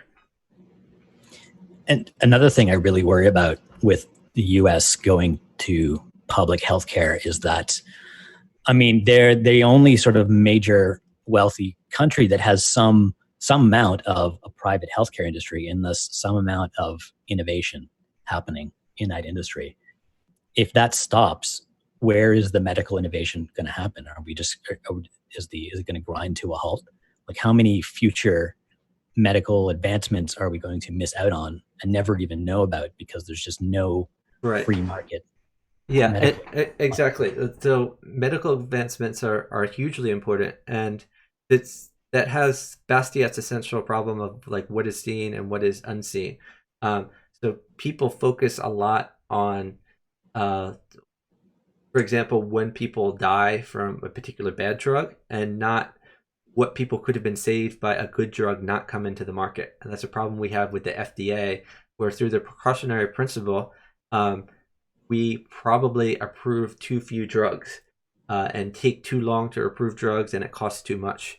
And less medical innovation comes to the market than should. And people live shorter lives as a result and less quality lives. So there's some things in the chat here. Lucifer says your analogy is not apt. If you're stabbed, you need to go to the nearest hospital for multiple reasons. So the what we're talking about uh, is the incentives and pressures at the margin. There are certainly some times where you are forced to go to whatever place is closest, but there are other circumstances that you can go further and wider to seek places through competition. Um, and when you have that competition, it's going to put pressures, even on those cases where you're forced to go a certain place, that there's going to be higher quality and lower cost options available. Um, and I think that's important. And in additionally, you'd be surprised as far as what is available as for what hospital you go to. So in my area, for instance, we have one hospital that is known to be much worse than another hospital. I have many friends who, whenever they have to get an ambulance, they say, "Take me to this hospital and not to that hospital." And if the ambulance says no, they say, "Let me out. I don't want to be in this ambulance." My father actually, when he passed away, he was at the bad hospital, his first time around, and he was basically abused there. I mean, uh, there was a nurse who was not monitoring what was going on, and he had to get up to go to the bathroom. He rang the buzzer like 50 times. No one came. He got up on his own. He fell down. He was left in a pool of his own poop and blood. And like we could have sued the hospital for like a lot of money. And we learned. So not only that, but they got his scans wrong. They didn't identify cancer early when it could have been treated. Later on, we went to another hospital that was a much better hospital, and the cancer got identified. They looked at the earlier scans from the bad hospital and said, "How did they not see this? It's crazy they didn't see this. It's obviously apparent from the scans." Um, so yeah, competition is good, and informed consumers can go to the better hospitals, go to the better grocery stores, and put competitive pressure on the worst ones to get better. The same is true of school choice, where I think it would be much better if high schools were like colleges, where people could choose to go to the one that they want, and instead of being forced to go to the one geographically close to you. Yep, we have that in Canada.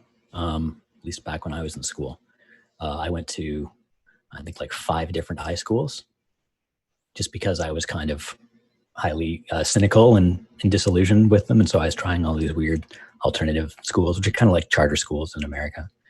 Um, and yeah, you can do that here, and it's great. You have choice. It amazes me the amount of just how critical progressives are of private schools or school choice or charter schools, and the kind of weird narratives they spin to try to to explain why those things are bad or in people's not in people's best interest. I mean, to how complicated is it to just let people choose, you know, what school they go to? How can that be bad? I don't know. Thanks for the follow from TTV Yoha. I'm going to give a shout out to last username. I should have done that before, but you check his shout out too. Good sub to him. Again. And I give one to you. B. Spelled right. Smash Time Fools says in Canada, most private schools are playgrounds for rich children. Are you from Canada, Smash Time Fools? And Chess Stufus says, I was fortunate enough to go to a private high school I'm very fond of. I'm thankful for that because I have a very low opinion of public schools where I was, and I think school choice is important. Yes, so I actually went to public school my whole life, but I went to public school in one of the 3 richest school districts in Pennsylvania, and I think there was like one year we were like top 20 for the US uh, as far as the quality of education in public schools. So I was very lucky to go to a relatively good public school. And I didn't even think it was all that good. I was frustrated with a lot of things in my public school education. But when I went to that public school, it's important to note that my parents exercised choice in education. They did that by moving to an area with a good school. And unfortunately, right now, the only way to exercise choice in education is if you're rich enough to either afford to move to a good area, or if you're rich enough to afford to send your kid to a private school or homeschooled, etc. If I had kids, I would definitely homeschool them. But yeah, unfortunately, it's the poor that suffer the most because they don't have that choice. It is shocking how messed up the American school system is. I think public schooling in general is a big problem, but it's particularly bad in America. I think if there's any, that is probably the single biggest issue for me in terms of government Well, now we've intervention. identified one of your top 3 issues if you run for Yes, office. absolutely. Because this is where people spend the first 2 decades of their life, the most important, most productive, or most important years of their life in terms of growing and preparing themselves for the world. And it's clear to me that the school model we have is doing a terrible job of that. It's basically doing next to nothing.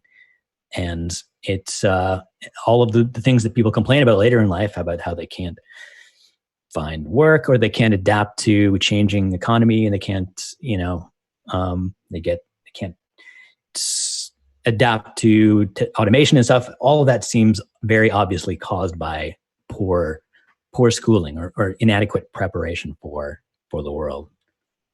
I think schools should be a lot more sort of entrepreneurial, should get you out in the world, interacting with it, and figuring out how to contribute, how to create value in the economy much earlier in life. Whereas now it seems like they're just trying to sort of protect you from reality as much as possible, just keep you in the sort of artificial, weird bubble world, with isolated friends, isolated work, isolated everything, right? So school definitely needs to be overhauled.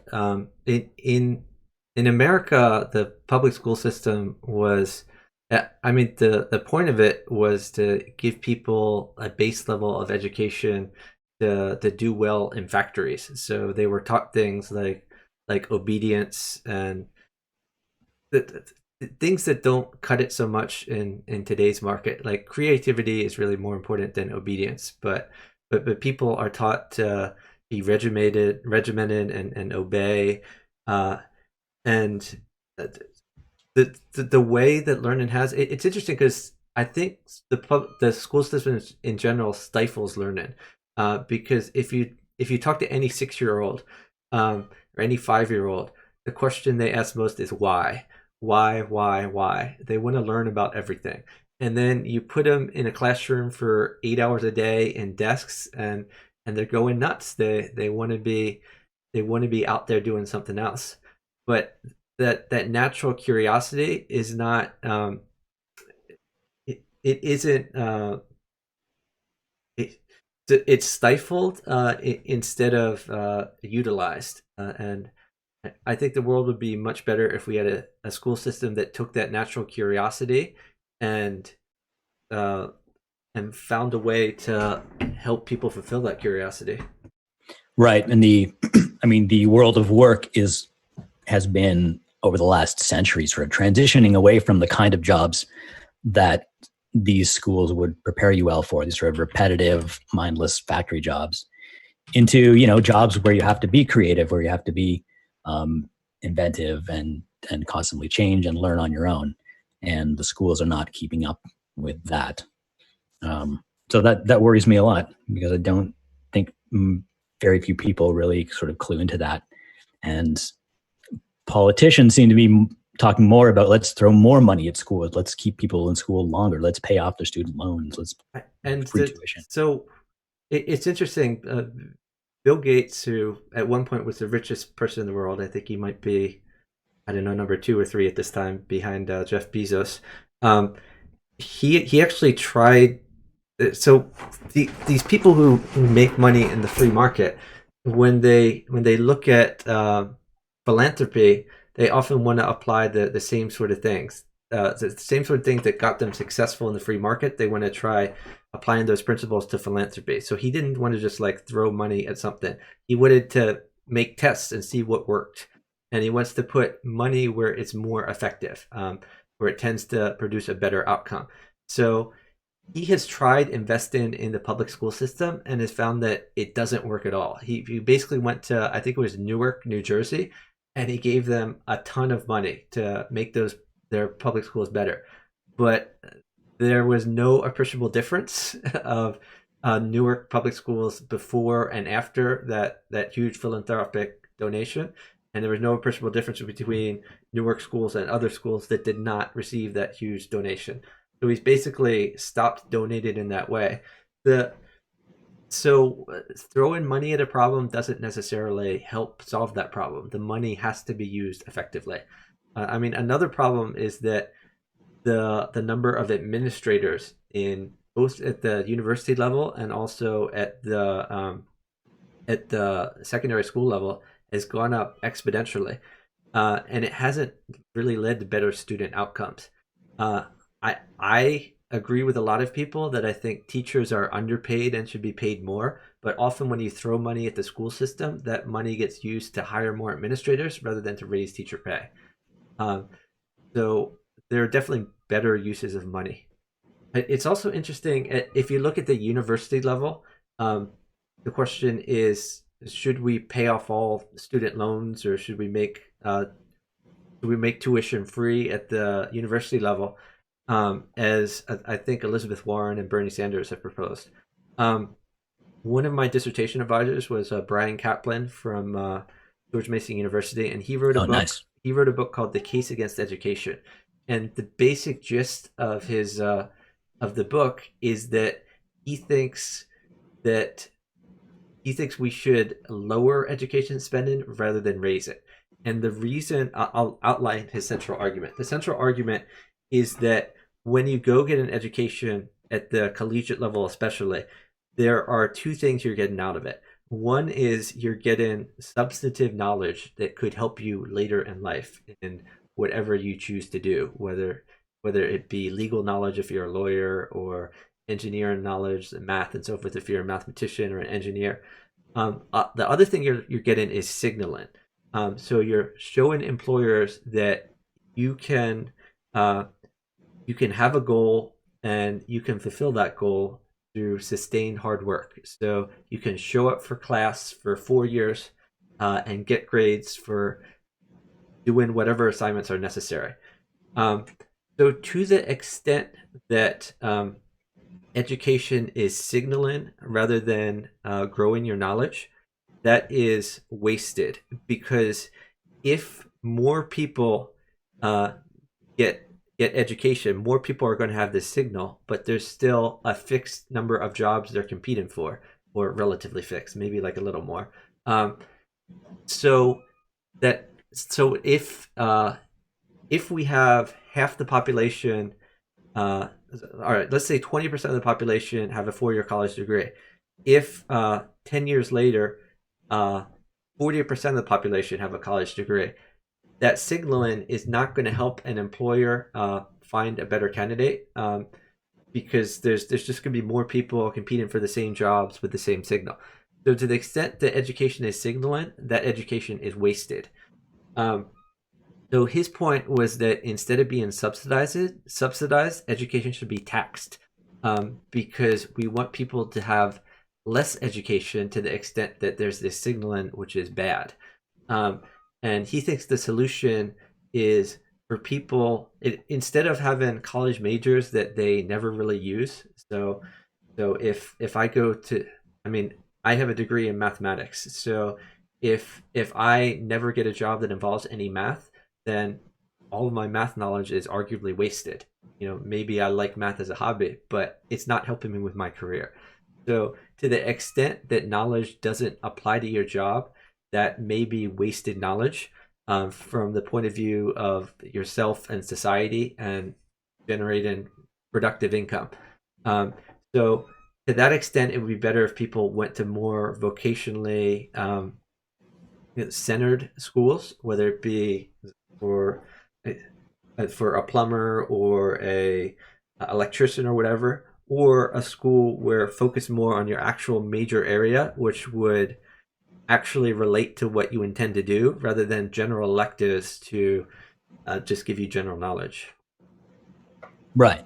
So I mean, schools right now have very little incentive to actually teach people skills that will generate a return, that will get them good jobs, because the schools get their tuition, regardless of whether the student ever, pays off their loan or not.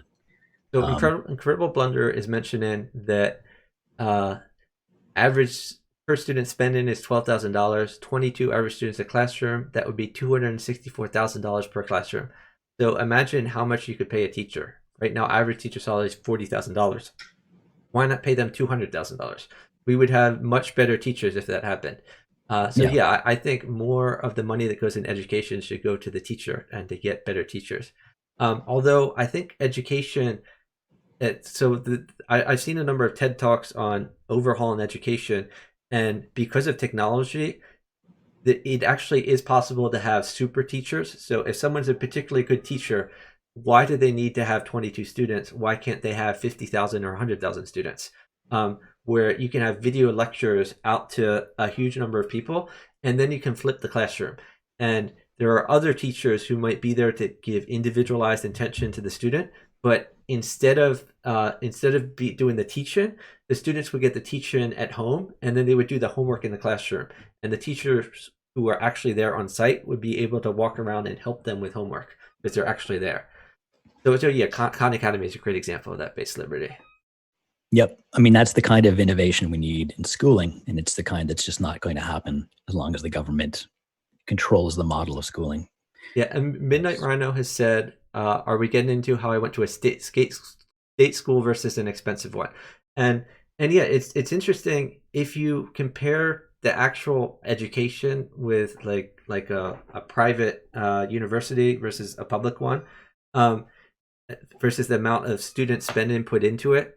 Uh, you're basically getting the same sort of academic education at those two institutions. The difference is networking and signaling. So if you have Harvard on your CV, it looks better than if you have I don't know, George Mason, where I went for grad school, for example. So there's a certain amount of signaling from that. And in addition, a lot of so ordinarily you would think that tuition would be determined by the free market, where supply and demand. So if you have X students who want to go to, say, Princeton, and they know that when they graduate Princeton with their degree, they can get a job that makes, say, 80,000 a year. They might say, well, how much is this education worth then? How much am I willing to pay per year for this education?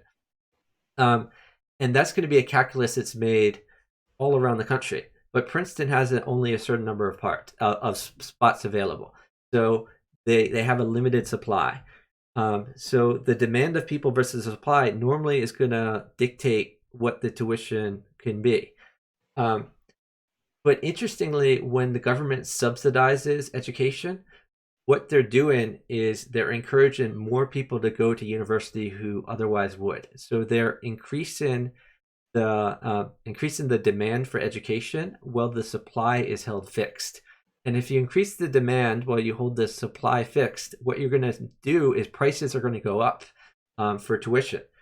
So these universities are making more tuition than they otherwise would because the demand is artificially inflated by the subsidies. Where are these subsidies going? When the tuition goes up, are people getting a better education because of that? Not really. What's happening is that the top tier universities are increasing their endowment, just taking this money and parking it in an investment account. But what a lot of other schools are doing is number one, they're hiring a lot of administrators. They're not paying their teachers particularly very much more. And secondly, they're making their facilities like fancier. So when you go to, say, Arizona State University, as a student, you're getting access to like a luxury gym and spa, and your dorm rooms, instead of having like a random bed in a room, you're having a suite that has like an adjoining bathroom, and it's more spacious, and it seems like a luxury hotel. Um, that's what happens when you just pour more money into the educational system indiscriminately. Yep. People wonder why secondary education is getting more expensive. Well, because you're throwing more money at them. And their solution is throw even more money at them. What do you think is going to happen? So you mentioned before that this is your first political stream on Twitch, but you do lots of streaming anyway. You're always playing chess when I stream mostly chess and chess variants. Bughouse is a chess variant I mainly stream. I've done some bridge streams, which is a card game. I've done some variety streams like Keep Talking and Nobody Explodes, which is a game where you can collaborate with other people.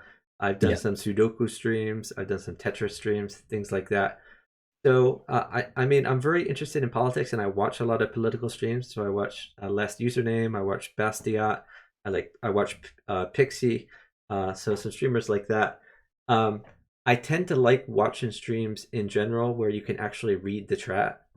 If you watch like Destiny or Hassan Abi, or I forget what his name is on Twitch. If you watch their streams, like the chat goes too fast for you to read any of it, and I hate that.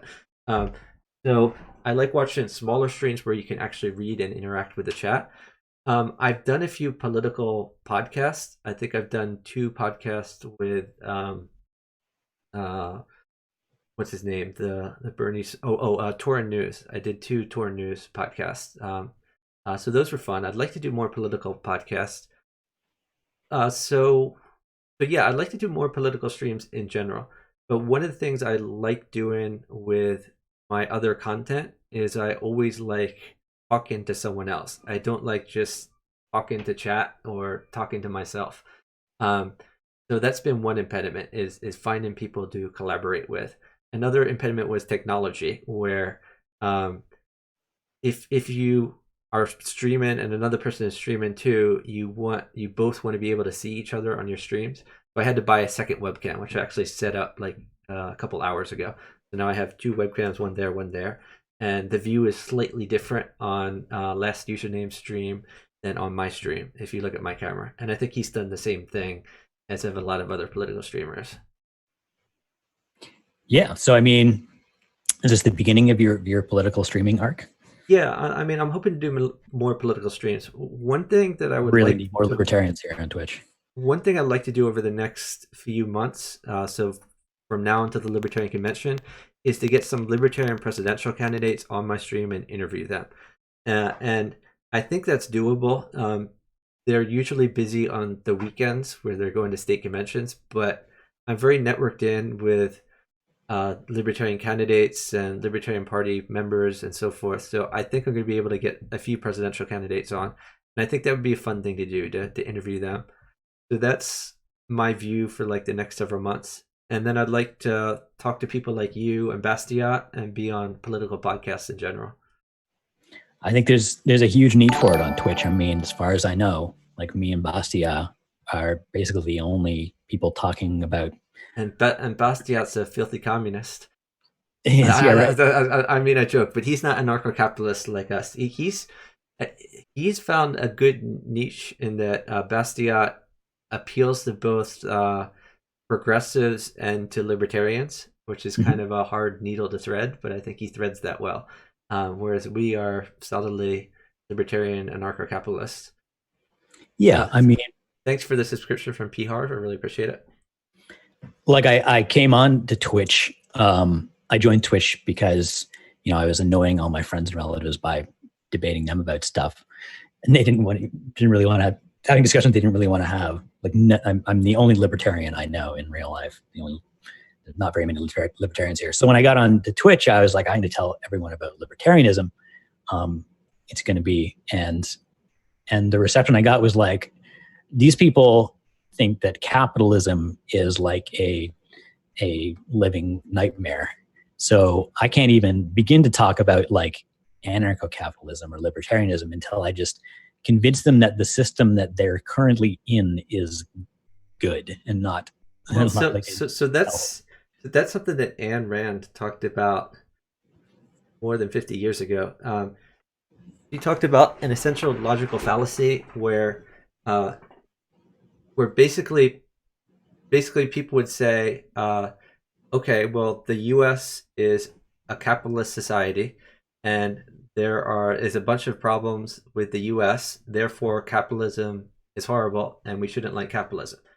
Mhm. Um, But the logical flaw there is the US is not really capitalist. We're a mixed economy. And to the extent that the US is screwing up, most of the time, it's government failures rather than market problems. So it's overregulation rather than underregulation. So as long as libertarians and even Republicans and conservatives point at the U.S. and say this is capitalism, this is the free market, you open yourself up to people who don't like the way things are right now, saying, well, if the status quo is the free market and I don't like the status quo, then I must not like the free market. Yeah. At the same time, So it is. I don't know how you Anne Rand. I always say Anne, but how do you pronounce it? It's definitely she. Ayn Rand. Yeah. In my chat, he's saying, isn't it A-Y-N Rand and not A-N-N Rand? It's certainly A-Y-N, but maybe I'm pronouncing it wrong. If so, I apologize. Yeah, I mean, at the In same Rand is time. right. So like at the same time, yeah, the things you got to tell them the things you don't like about America are not generally Oh, caused by Ein, as in Ein Rand. Okay. Ayn Rand. That's how I say it. Well, at the same time, you got to point out that, well, it's still, but things are here and now are actually kind of better than they've ever been at any other time in any other place. And that is because of capitalism primarily. Right. So that's usually the sort of the tricky part is like they blame, they there's all these counter narratives where like the good stuff that we have now is thanks to government and the bad stuff is thanks to capitalism. And that's exactly backwards. Right. That you're sort of damned if you are and damned if you aren't. Because if you say basically, oh well, the U.S. isn't really free market. So when you criticize our current economy, that's not really a critique of the free market. Then they often say, oh well, can you point me to a free market? And if you say, well, there aren't any free markets, completely free markets right now, then they'll say like, oh well, the free market's never been tested, therefore uh, we can't assume it would work, so let's just assume that it's crazy. Yeah, you have to make a sort of more detailed argument with reasons like explaining why, why exactly the free market causes the good things that we have now, and why the government intervention causes the bad things. You can't just sort of rely on this plain correlation because there's too many confounding factors, and Yeah. it can always twist the narrative. Um, so I don't know. I mean, have you done a lot of debating with anti-capitalists? I guess. Not really structured debates. So I mean, I'm very libertarian. I'm passionate about libertarianism and politics, but I don't like pushing my political views on people because it often alienates people. So I don't just walk up to a random person on the street and start an argument with that. But on the other hand, if someone talks politics to me and says it and tries to tell me a certain thing or ask me what I think about something, then I'm going to come back at them if I think what they're saying is wrong, or that they don't understand something, or that they can better understand something. Then I will try to discuss that with them. Um, but yeah, I don't really seek out debates. I don't try to push my political views on people. But I'm always happy to talk politics with anyone who wants to. There's a lot of people who really aren't open to changing their mind or learning about something. They just want to talk at you and not really ever listen. And I'm open to listening. I'm open to having my mind changed.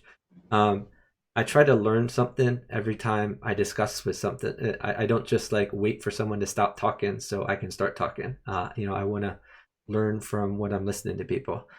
Um, but yeah, so one of the rhetorical techniques that I particularly like is called the Ransberger pivot, and it was invented, I don't know, like 40 years ago by I think it was invented by the same guy who started uh, the now I'm forgetting what the organization is called, but there's a libertarian organization out there that he started. His name is Marshall Fritz. Um, And the way the Ransberger pivot works is instead of going into a debate and saying like, "Oh well," or "You're wrong," or "You're stupid," or whatever, you try to find a point of agreement. So um, it's a lot easier to persuade someone if they see you as agreeing on something. If you disagree on something, then they're going to get defensive. So the way that a Ransberger pivot works is you find a point of agreement and you point it out, and then you point to something that you disagree with, and you say, um, and you say like, let me give you an example. So the minimum wage, I could say, well, last username, you think we should raise the minimum wage? I used to think that too. I used to think the way you did. But then I learned this new piece of information. And this new piece of information made me come around and change my mind on that issue. And now I believe this based on that new piece of information. So you're taking the listener on a journey with you where you're starting out from where they are now and you're bringing them with you to this new place. And instead of putting them in a defensive posture, it puts them in more of a curiosity posture to the, well, this piece of evidence changed his mind. Maybe it will change my mind too. Let me think about this piece of evidence. Right. So that's how I try to approach discussion whenever possible. And obviously, I don't always live up to that ideal. It's hard to do, but It's very tempting to just get into whenever combat. possible, I'd like to highlight agreement rather than disagreement, and I like to bring people along a journey. You're never going to convert people by telling them that they're stupid, and by telling them that they're just wrong. So I can give you an example where I was on the other side of this. Climate change is a good example. So I have been a climate skeptic for many years, and the reason is that the circles that I have been in uh, have been full of climate skeptics, and I was exposed to information from all sides of this issue. Um, but the climate skeptics tended to know more about the science, and they would cite specific articles, and they would say like, "Oh, the quote climate deniers say this, but here's how you refute this," and they would go through the logic. They say like, "Here's evidence. This shows this. Logically, this leads to this and this and this," and they were willing to engage in debate. What I found with the other side, with so-called climate deniers, is if you tried to talk with them about climate science, they would say like, "Oh, if you don't believe in global warming, then you're an idiot," or "If you don't believe in global warming, that you're anti-science." And I would say, "Well, can you explain this to me? The climate skeptics say this, and they've sent me articles about this, and this makes logical sense to me, and they've shown this to me. Can you show me why they're wrong?" And the climate deniers basically say like, I'm not going Wait, to sorry, waste. climate I'm not denier. going to waste my time with you. You're anti-science. You're an idiot. So for years and years, I called myself a climate skeptic, as that was the information I was exposed to. Mhm. More recently, like some people have actually engaged me with those arguments, and they pointed me to videos like refuting these things from climate skeptics, and shown me the science that supports a particular contention that anthropomorphic climate change is happening. The world is warming, and it's due to human activity. And I've come around on that issue, and I no longer I'm still skeptical on some things about climate, but I do believe that we do have global warming, and it is caused by man, and it is a problem. And the reason for that is just within the past 6 months, there are people who have actually engaged me in an argumentation style, or a discussion style that speaks to me, and actually addresses the way I think, and actually addresses me rather than calling me stupid and an idiot and just hand wave it. So it that argumentation style has worked on me, and I think it works on other people too. Yeah. Um, and then also, um, the other thing I noticed there, like I've had this experience of like, I engage with some, it's hard to know if you're engaging with the strongest version of some position, right? You can spend a lot of time looking around and listening to people advocate for some position, and it's clear that they don't know what they're talking about, or they have Yeah, very weak maybe a arguments. straw And man. then all of a sudden one day you stumble onto some whole other group of people who are advocating for the same position but are clearly much more informed and have much stronger arguments. And for some reason, you just weren't in the correct bubble, Exactly. proper strong arguments. I see that it's happened to me a lot. I've seen that happening to, like for example, people like Destiny, who has debated it. I think has a absurdly sort of dismissive attitude towards libertarians, because all of he's only found like very sort of libertarians who are not very good at advocating for the idea to him, and so he's just assumed that, well, that's the best arguments that libertarians can make. I have a high school friend who he used to say that the best way to win a debate was to get someone advocating for the other side who was just a very poor arguer. So Yeah. so he always delighted when he would go to like a family discussion, and like there would be like some good arguers on the opposite side, but there would be someone who was just like nuts, and he'd be like, okay, I'm glad you're with them, you're helping me. So yeah, I definitely see that.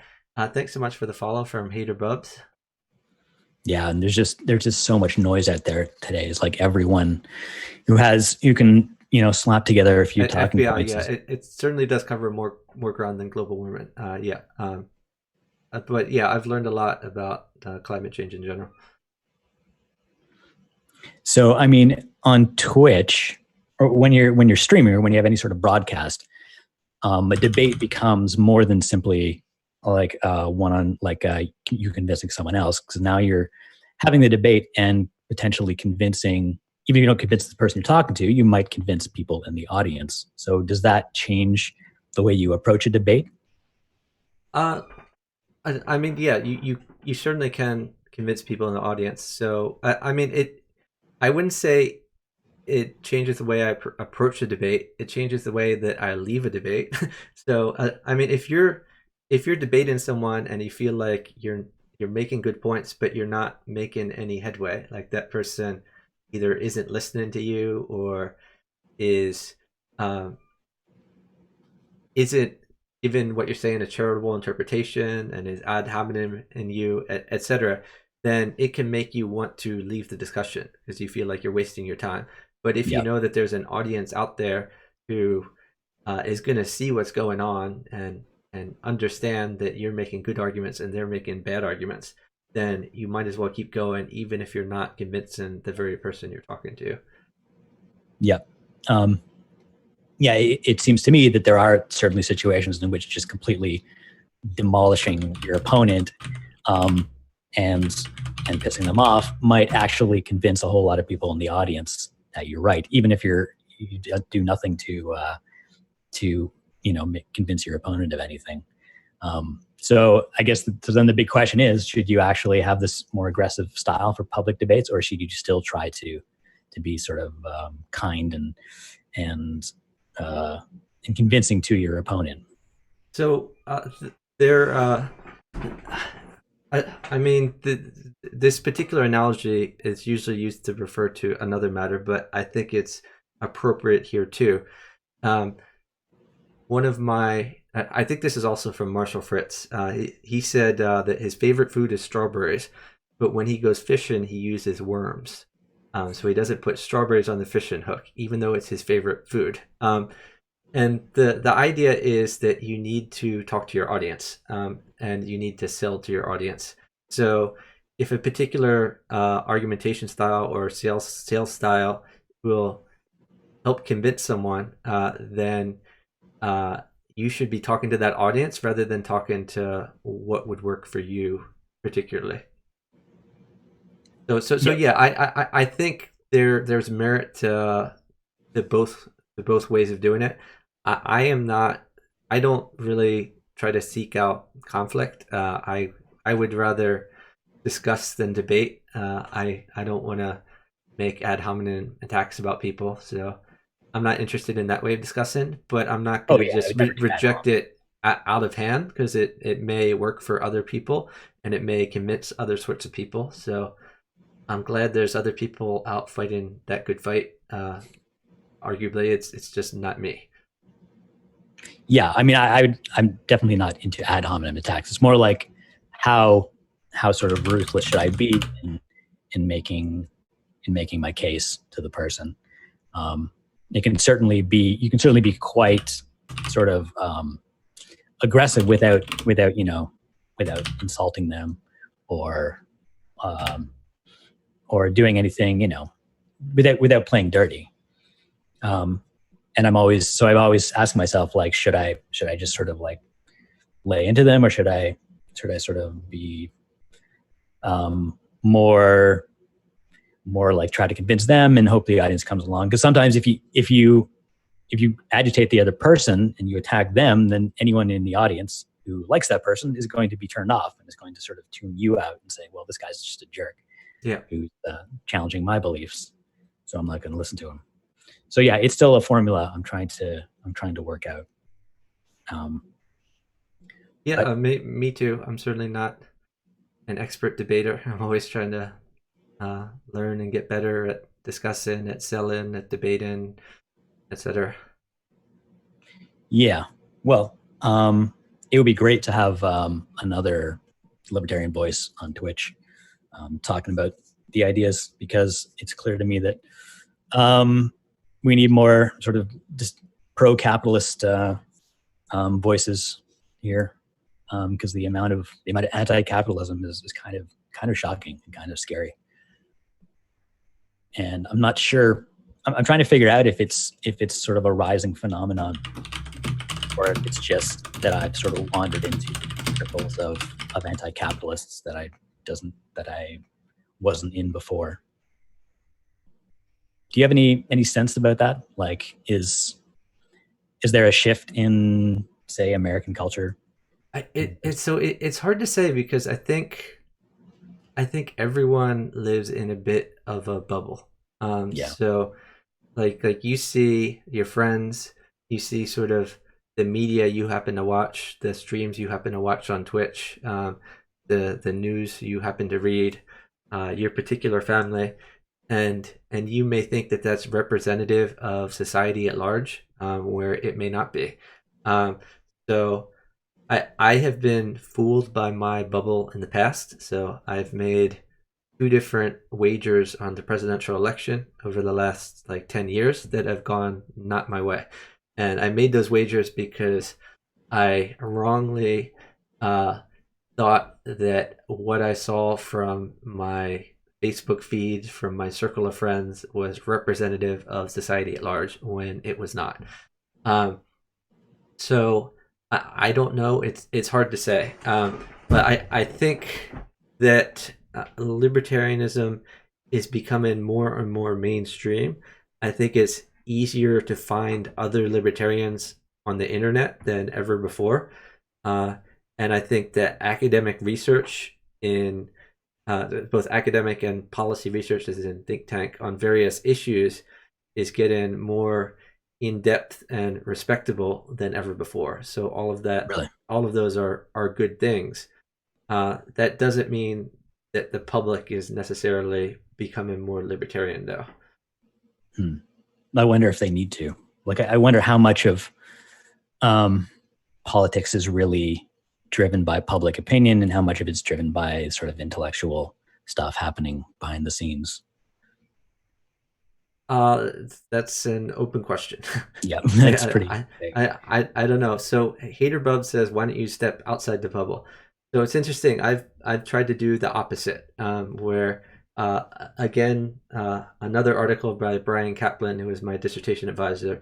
He he talked about how people are sad and depressed in general, and they have anxiety about people around them, etc.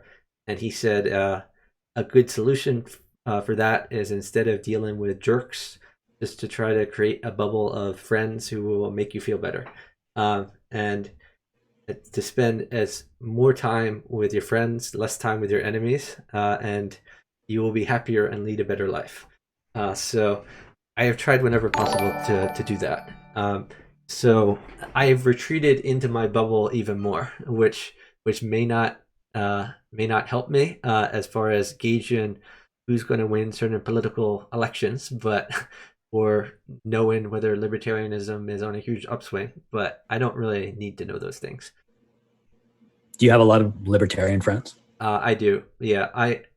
So I haven't been on Facebook for a few years, but when I was on Facebook, I had I don't know like 4,500 friends or something like that. I have met a lot of people through the libertarian movement, and it, and I mean a lot of them are not necessarily like in depth friendships where I feel like I know them very much. Most of them are acquaintances, but I also have a lot of friends who I know in depth who I like very much, and that's through the Libertarian Party, the Libertarian Movement. So I was lucky when I lived uh, in suburban DC. I knew like everyone in Ron Paul's office. They were all like good friends of mine. I knew a lot of people with like the Gary Johnson campaign. Um, I knew a lot of people at Reason Magazine. I knew a lot of the journalists who would write about libertarian topics for mainstream newspapers like the Washington Post, the Washington Times. I got to know a lot of libertarians, and I like expanding my network of friends and acquaintances and colleagues whenever possible. So uh, I stepped back from Facebook, but now I have a network of great friends on Twitch too. And every time I can find another person who is interested in libertarianism, I try to follow them on Twitch. Whenever I find someone else who is interested in chess variants, I try to follow them or bridge. So I keep forming my bubble of people interested in the same interests as I am, people who I think make my life better when I talk to them, and I think that's a great thing. Yep, that'd be nice. My all my friends and family are quite far left, um, from my perspective. So I kind of have to choose between uh, hanging out with people in real life or talking about the things I actually believe and am interested in. I can't really do both at the same time, So, unfortunately. Ansler Nold asks, isn't a friend bubble and an ideological bubble different though? They are, but one feeds into the other. So the question is, where is your source of information about the world? And a big source of information about the world is your friends, whether it be directly talking to them or whether it be what they post on their social media feed that you happen to read on Facebook and Twitter, on Twitch, and so forth. So that is a source of ideological information. And it can also be determined by what your news sources are, whether you watch MSNBC or Fox News or CNN, etc., which newspapers you happen to read, which may have a certain ideological bent. Um, and I found that uh, I, I tend to have a broader spectrum of uh, things that I'm willing to consume than others. Like I'm willing to watch. I haven't watched much TV recently, but back like 5 years ago, I watched both MSNBC and Fox News, and tried to learn from both of them.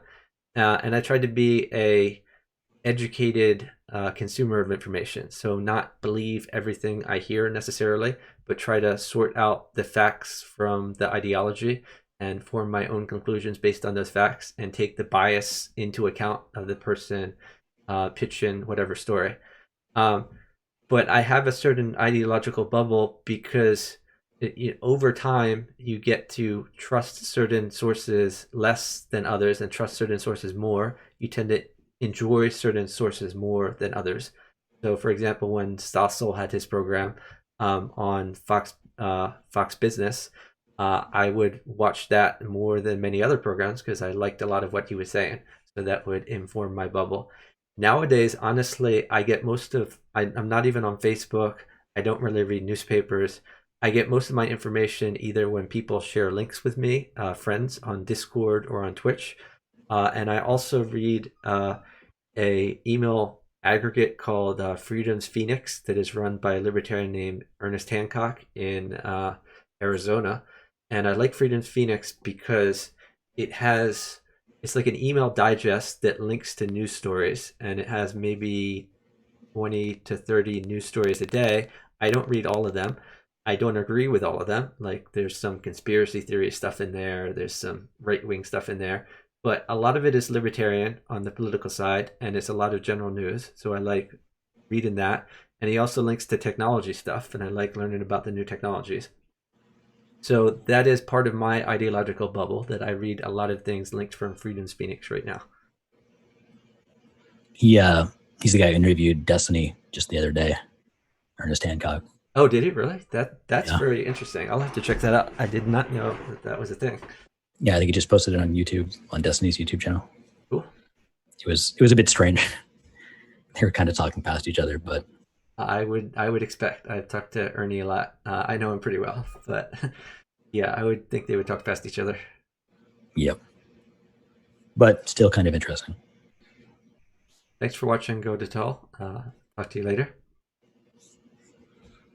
So, yeah, I mean, any topics you want to bring up? Not really anything in particular. I'm open to talking about anything. I can talk a lot about a wide variety of topics, but I don't necessarily have preferences. P. Harv asks, have you ever listened to the No Agenda podcast? I have not. I think I've seen one or two clips of him on live stream fails when something crazy was happening and he was covering something 24/7. I do not agree that he has no agenda. I think everyone has some sort of agenda. So you went to George Mason, right? Yeah. I went to George Mason for my PhD program. Okay. Because I'm sort of like vaguely considering going and getting an formal economics education. I don't have any formal education. It's the place to go for sure. Yeah. So honestly, so my academic journey has been an interesting one. In undergraduate, I majored in, it was basically a double major between math and computer science. My parents were math and computer science professors, so I saw all of that growing up, and I'm fairly good at math and fairly good at computer programming. So I went to school for that, and then I couldn't really find like a computer programming job. So I went back to school and took some computer networking courses. I figured I'd go into computer networking. Then I couldn't really find a job at that, so I went to law school, and I got a law degree, and I passed the bar a few places. But I decided I didn't want to be a lawyer because I realized they work like 90 to 100 hours a week, and they never really have time to spend all the money they make. So I decided I wanted to go into economics through my involvement with the Libertarian Party, because a lot of it is based on free market economics. But I hadn't really taken any economics courses in college. I'd taken the AP micro and macro courses in high school, but not in college. So I needed to get a foundation first. So I moved to Auburn, Alabama, where the Mises Institute is, and I took a few introductory economic courses in Auburn University. Then I applied to grad school on the Mises Institute website. The Mises Institute, by the way, is a think tank that they used to be very libertarian. Now I might call them more paleo-conservative or paleo-libertarian. Um, they uh, they're they're hardcore libertarian on a lot of topics, but they go off the reservation on some. They're very Rothbard based, and because of a failed strategy where they wanted to unite with the righties, which took them in a bad direction. But they have a lot of good stuff, but it's not all good stuff. But anyway, I attended a lot of their lectures. There was a memo on the Mises Institute website written by Walter Block, and it was basically advice if you would like to go to grad school in economics and you're a libertarian. And his advice was basically he listed a bunch of PhD programs. He listed maybe like 6 different PhD programs all over the world that were good programs for libertarians. And then he said, if you want to go to a master's degree, just go to this one place. Don't even consider anywhere else. And that place was San Jose State University in San Jose, California. So I figured I'd get a master's degree first because it would make it much easier for me to get into the PhD program if I had like a foundation in economics more. So I applied to the master's program at San Jose State. Um, and at the time, they had a lot of anarcho-capitalist professors. We even had what we called the Saturday Night Anarchy Club, where every Saturday night we would meet together and we would talk about an anarchist topic. And it was run by like 3 different professors there. Um, so that particular year that I was there were 30 students in my master's program. And I applied to George Mason University after that. And of our 30 master's students, 6 of us got into George Mason's PhD program. So it was like a feeder school for George Mason. And that worked out well because I didn't even apply to any other PhD program. George Mason was just where I wanted to go because there are a lot of schools out there that have 1 or 2 libertarian or free market professors, but there are very few schools. Maybe I think George Mason is the only one where like every professor is free market, and that's important because when you get a PhD, you need to have an academic advisor, a dissertation advisor, who you study under, who will guide your research and help you graduate. And it's not a good idea to only have more than one choice, just like we talked about with monopoly grocery stores. It's better if you can look around and any professor will be a good fit for you. So when I went to George Mason, I was that lucky that all of my classes were infused with free market ideals. They always talked about a public choice angle and the free market. All of the professors were doing research in free market areas. So it was just a wonderful place to be if you're a libertarian. Is it a good? I mean, I guess I would have to go into an undergrad program since I have no formal education. I do have like 20 years of software development experience, but I don't know if Well, that. I mean, again, I had no formal education. What I did was Oh, I so took you went some straight into the introductory masters. courses, like I think I took 4 courses.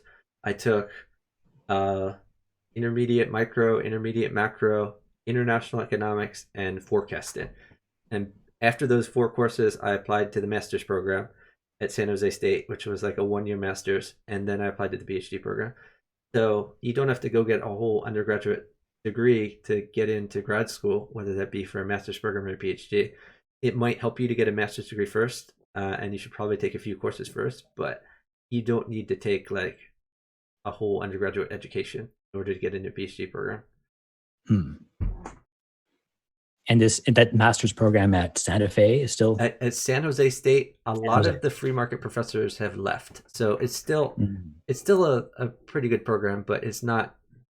So I think Waterblock still puts out a memo every few years of where to go if you're a libertarian who wants to get a PhD in economics, and he no longer says for a master's degree only go to San Jose State and nowhere else. I think he has a few other options that he points people to now.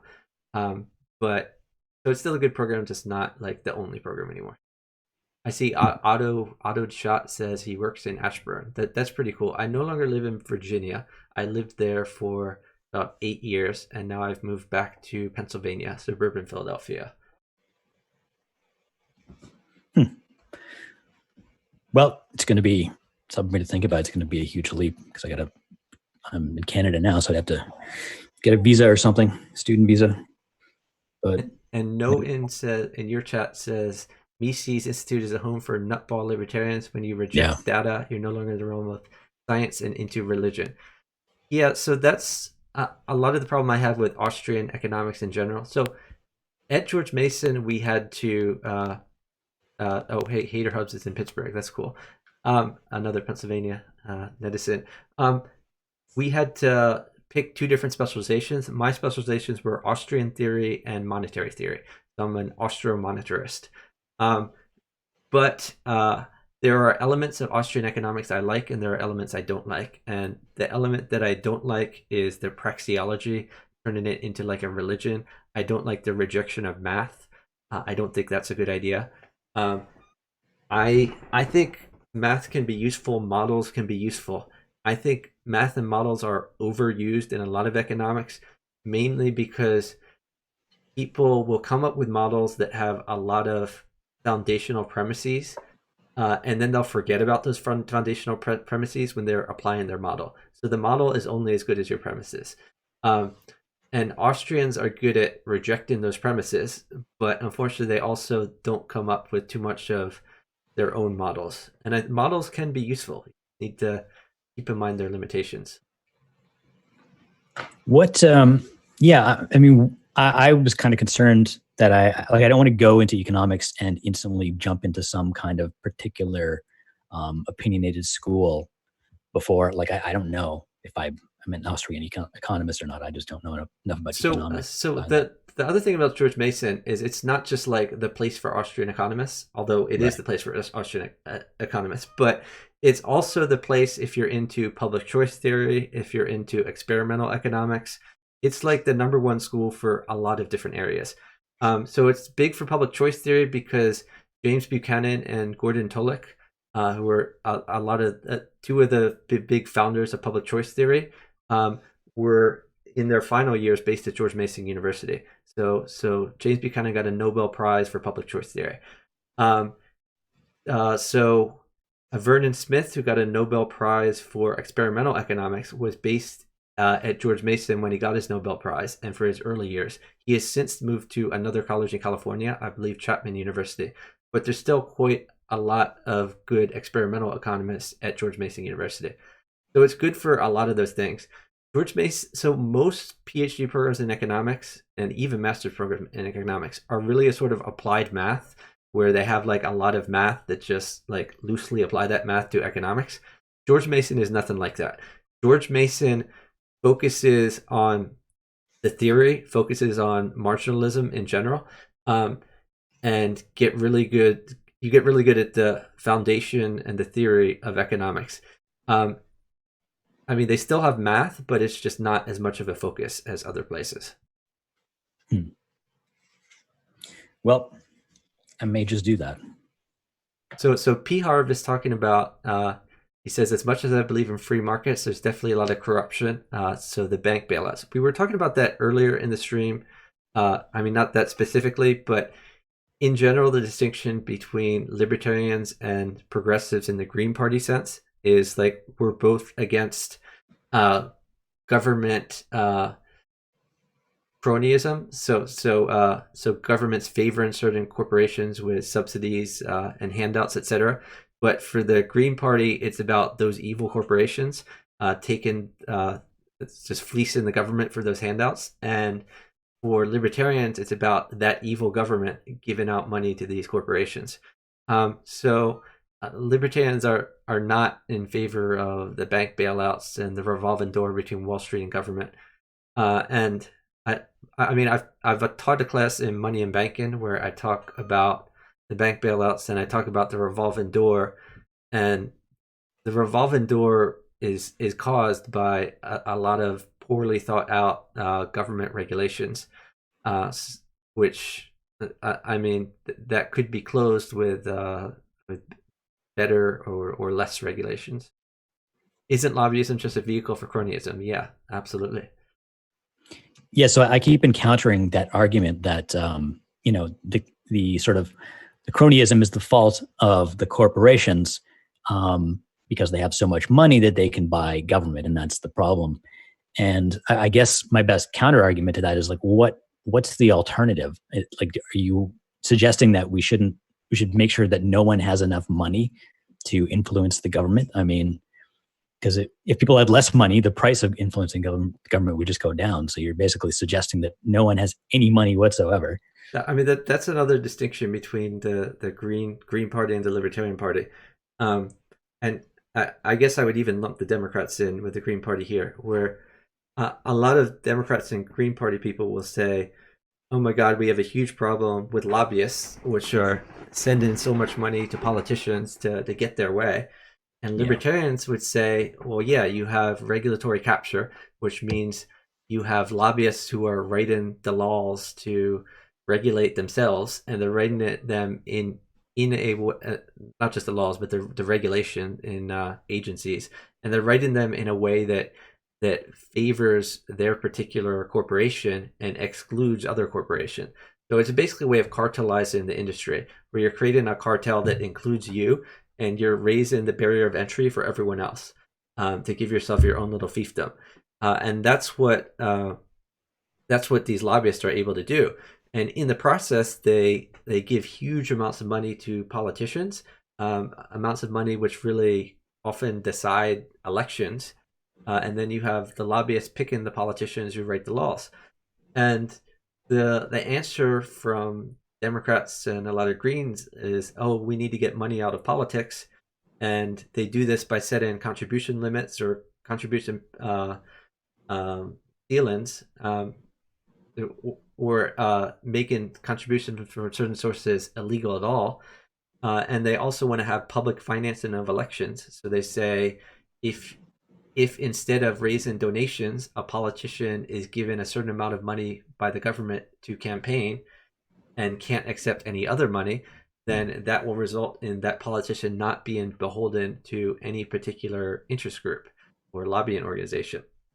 So a libertarian would say, yes, there's a big problem with lobbyists writing laws for themselves, and there's a problem with lobbyists throwing a lot of money to politicians. But that problem would go away if you had a small government that is not writing all these regulations favoring particular industries or regulating industries in general. So, in other words, if government gets so big, then of course people are going to want to influence government. If government is small, then people have no need to influence government because it's not going to really have a place in their lives, in controlling their lives. So the way to get money out of politics is to make it so politics is really irrelevant.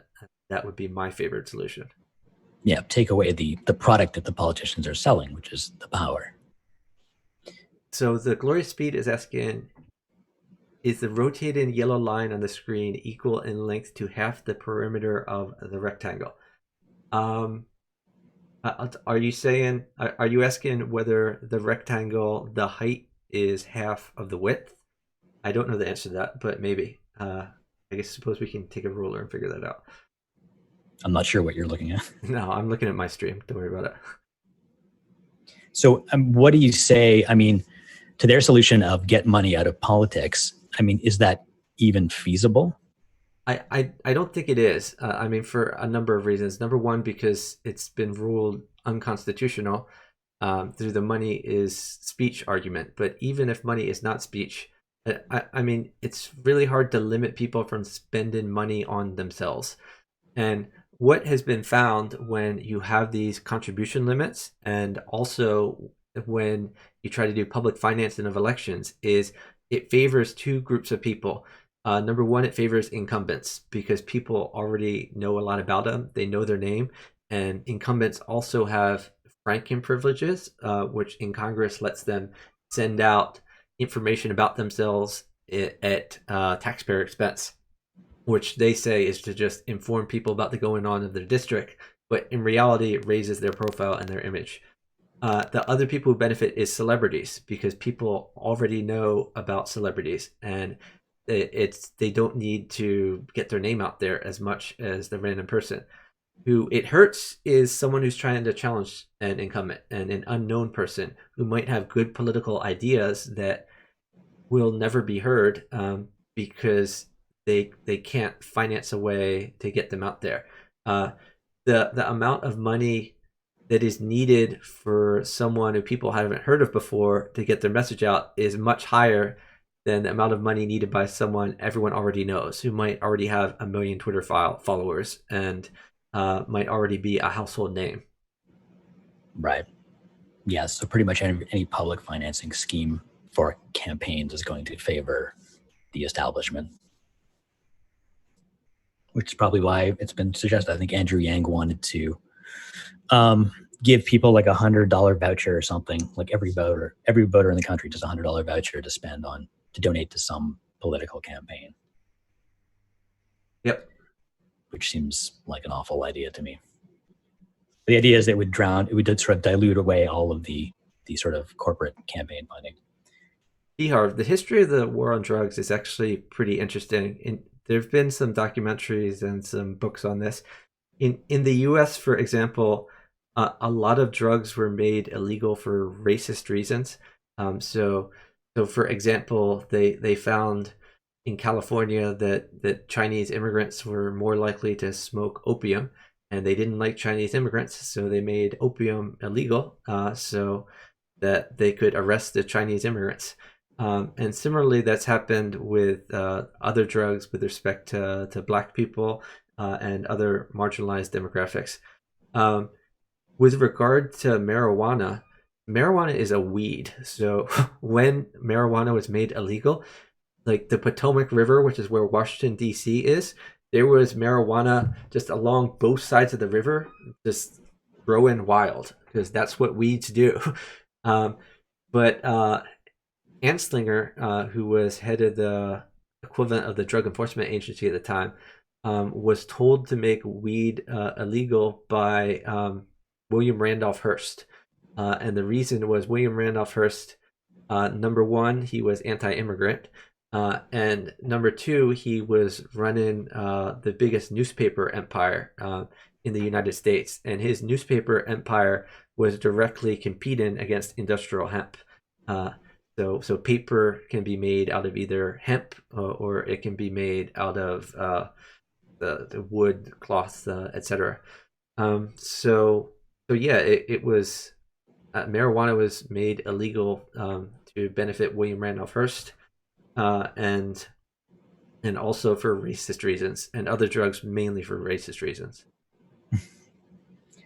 It's amazing the amount of suffering that has been caused by that ridiculous law.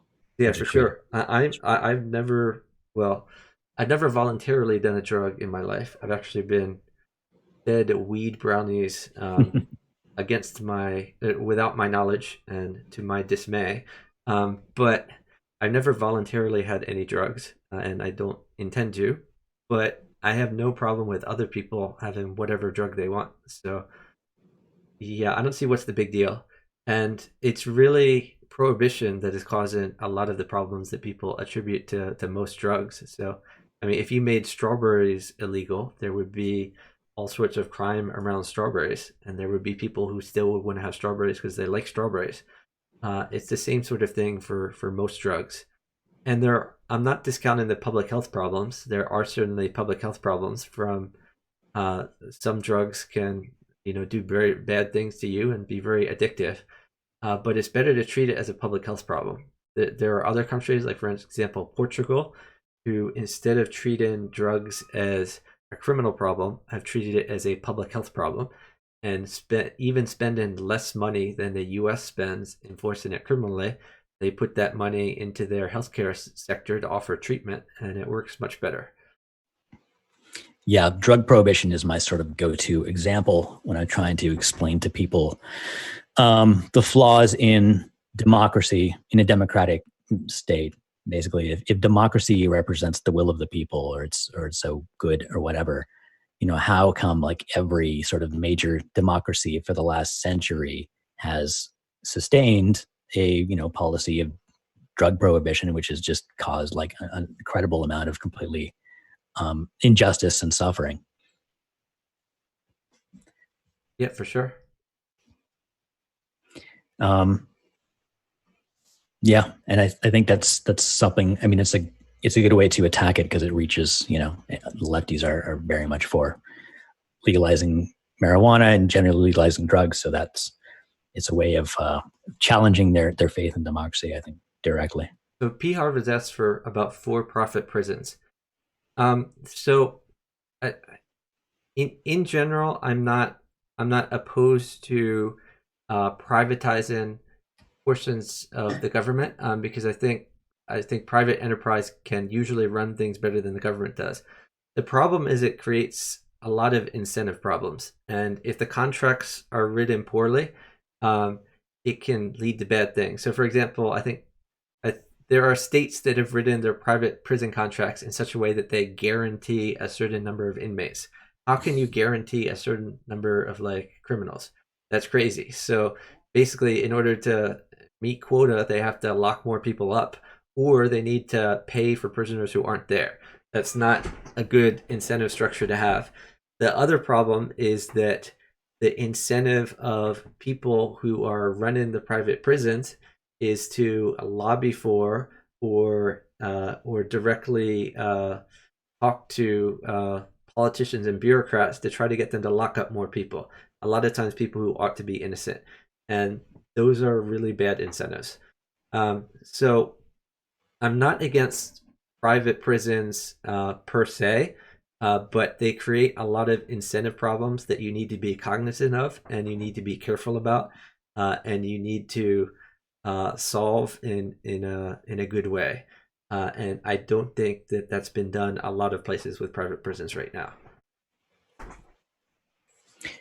Do you have a kind of preferred or favorite model of anarcho-capitalism? Um, I'm not sure what you mean about a model Well, of anarcho-capitalism.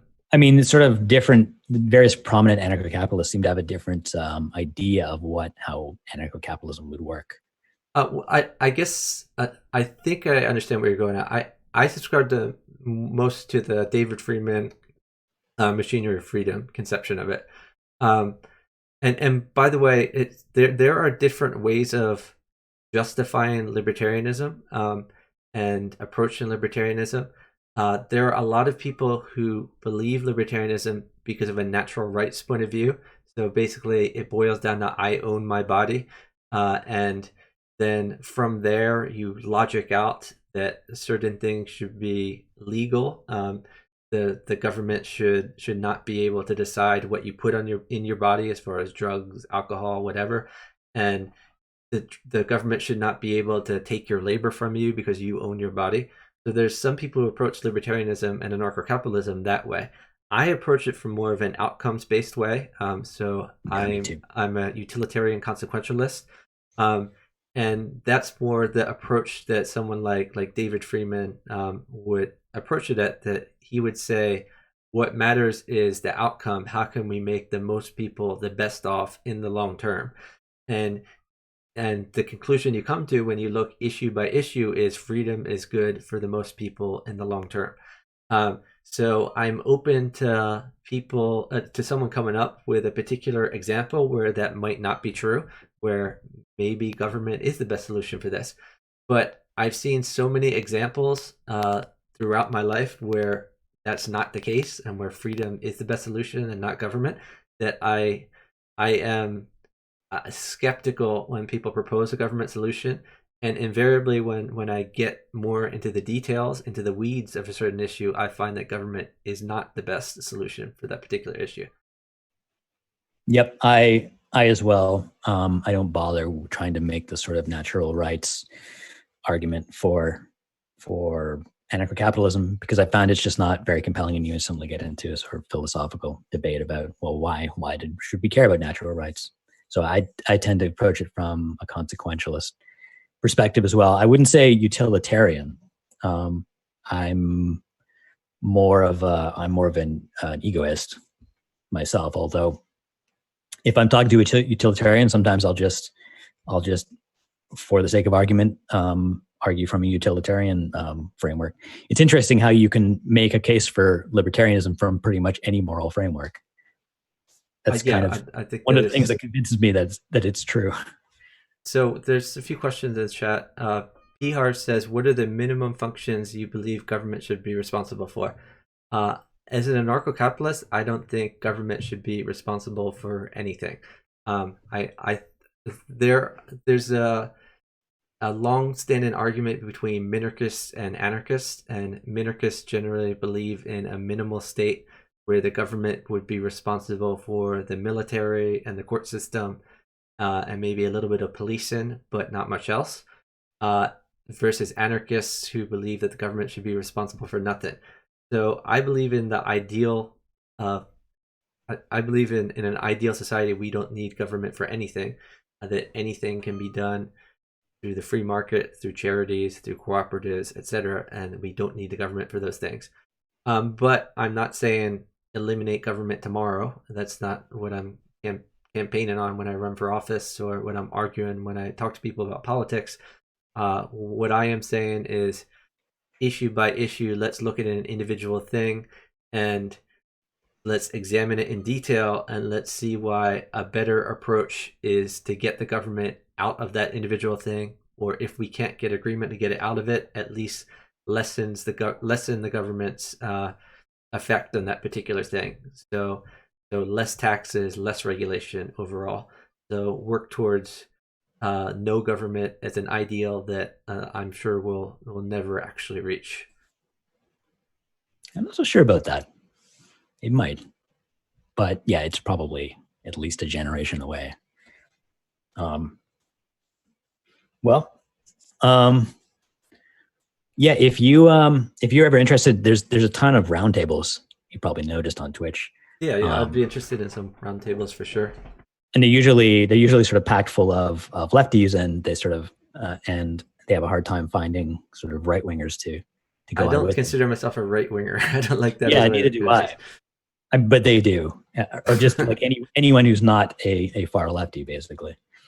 So if you ever want to do that, yeah, like hit me up, or I'll contact you next time one comes along. It's going to be Yeah, for sure. much. So in general, I'm busy on Wednesday and Friday nights because I have a scheduled chess stream on Chess TV. I'm affiliated with chess.com, so I have a regular stream then. But outside of Wednesdays and Fridays, I am generally free. Tuesday nights, I'm the freest. Uh, so yeah, I might pop into random podcasts. It would be fun for sure. These days, I think there's one like on every night. Yeah, I've heard that. So But I usually end up being like the only pro-capitalist person trying to defend, yeah, basic I'll get you back there for sure. people. So two of us supporting it would be like we can tag team them. So yeah. I do have some questions in the chat. He who never showers says, do you think people who don't have stable employers, for example, chess grandmasters, should get free healthcare? So first of all, the notion of free healthcare. I mean, healthcare is never free. Healthcare is good and service. The service is what the doctors do to help you out, and the good would be the medicines. So someone has to pay for it. I think when you say free healthcare, you mean government provided healthcare. I don't think there should be government provided healthcare. There are other ways to do healthcare besides government provided. I mean, many people, it's true, get healthcare or health insurance through their employers, but even people who are self-employed can get health insurance, which can help them defray costs like that. And even people too poor to afford health insurance would have other ways of doing it even without government. So before we had Medicare and Medicaid, which was many years ago, people were not just dying out in the streets due to lack of healthcare. What would happen is doctors and hospitals would take cases who couldn't pay, and it was part of their charitable contribution. There were also medical cooperatives. So often there were the equivalent of like unions. So a particular industry would be unionized and offer healthcare to the union members. Um, there were churches and other charitable organizations that helped with healthcare expenses, and all of those models would still work today. Uh, I think one of the big overridden problems with libertarian thinking in general is uh, there are a lot of people who aren't libertarians who will assume just because the government does something that that thing must be done by the government, and if the government didn't do that, it wouldn't get done. And that's just a ludicrous proposition, because really you can go in less than a generation, in 10 years. So like to the something was not done by the government, and then the government starts doing things and people assume the government always did it and always must do it. But things worked even before the government did it, and they could work if the government divested themselves of that thing. um, so I think there are other possible approaches than just the government does it for healthcare. The government has done a lot of interventions in the health market, particularly with health insurance, but also with regulation of doctors, with the FDA, etc. And a lot of these regulations have significantly increased costs. If the government were to become less involved, so for example, if the government were to abolish the FDA, or even to streamline the FDA, so that medicines could be approved quicker and less expensively, that would dramatically decrease the cost of medicines. If the government were to stop enforcing the doctor's cartel, so were to allow people to practice medicine who didn't necessarily go to X years of medical school, then the cost of doctors would drop significantly. Um, there would be people practicing medicine who might offer not as good care, you would think, as people who went to medical school, but they would advertise. People would know that. You could decide, do I want to go to someone who went to Harvard Medical School? Do I want to go to someone who went to, say, Pittsburgh Medical School? Or do I want to go to a person who had no medical school? And the costs would be different among all those different things. And as an educated consumer, you could make that choice. Um, so Go to your pharmacist and get some sort of basic first line medical care from them. If they identify something that needs an expert, then you can go to a doctor. But there's probably a lot of simple things where you could just go to a pharmacist or someone with like a 4-year degree in medicine or something that they could handle just fine, and it would be so much cheaper. yeah, and competition is always a better way of doing something. So the medical industry really is a cartel. As I said earlier in the stream, there was a 30-year period where the number of law schools in the US doubled, and the number of medical schools in the country increased by 2. So from like 150 to 152. And that is one of the many reasons that doctors are so expensive, because it's a cartelized industry. And government regulations have caused a lot of these problems. So people look at the cost of going to a doctor, the cost of medicines, the cost of health insurance, and they assume that these are all problems with the free market. The reality is the government, through its earlier interventions, has caused a lot of these problems, and now people are looking to the government to solve the problems with more intervention. And these interventions will probably make things much worse. Thank you for the follow from Thunjin. I really appreciate it. Like imagine you could just go down to your Walmart and go up to like the pharmacy counter or something, and pay $20 and get like a basic physical checkup from a nurse or something. And honestly, that's really how it actually works most places. If in the U.S. at least, when I go to a doctor, whether it be my primary care physician or a specialist, in general, I spend, well, first of all, I wait in the waiting room for like a half an hour. When I finally get in there, I probably spend like 10 minutes with a physician's assistant asking me all sorts of questions and running all sorts of tests. The doctor comes in, talks to me for 1 minute, maybe prescribes something. So, so the reality is that there are other medical professionals that are assisting the doctor, and the doctor gets to be so highly paid because his time is so highly valued. He only spends like 1 minute for each patient. So why am I paying for that 1 minute with the doctor at all when the physician's assistant is doing most of the work?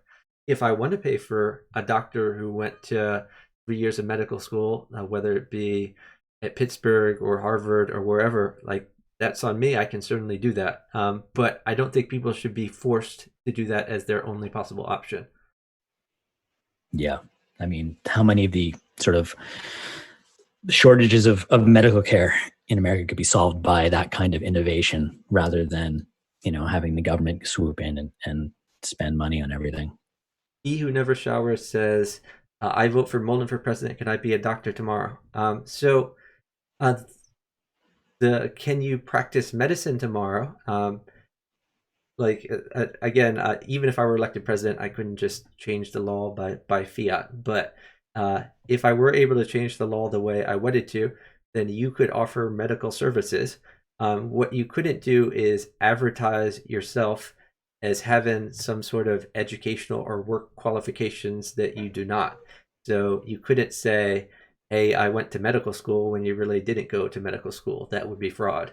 But if you wanted to say, "Hey, I can help you with your medical problem. I did not go to medical school, but I think I can help." And if people want to go and hire you to help them, I don't see a problem with that. Yep. I mean, people are perfectly capable of deciding what kind of qualifications they want. There's no need for the government to say, no, you are not allowed to. You're not allowed to visit and get any medical services from anyone unless they have this, humongous degree. And so the other thing is technology has made things a lot better over the years. There's more options due to technology. So if Yes. you if you rent an Airbnb, or if you get in an Uber, um, you are going to leave a review of the Uber driver, and the Uber driver is going to leave a review about you. There is more information available, and it's easier to make that information available about particular people providing basic services. There's no reason the same thing can't be true for medical services, and it's already true for things like lawyers and so forth, that people can leave reviews about that. So there's more and more information out there about who's given good service and bad service. And I think it's getting easier and easier to be an educated consumer about a wide variety of things, including medicine.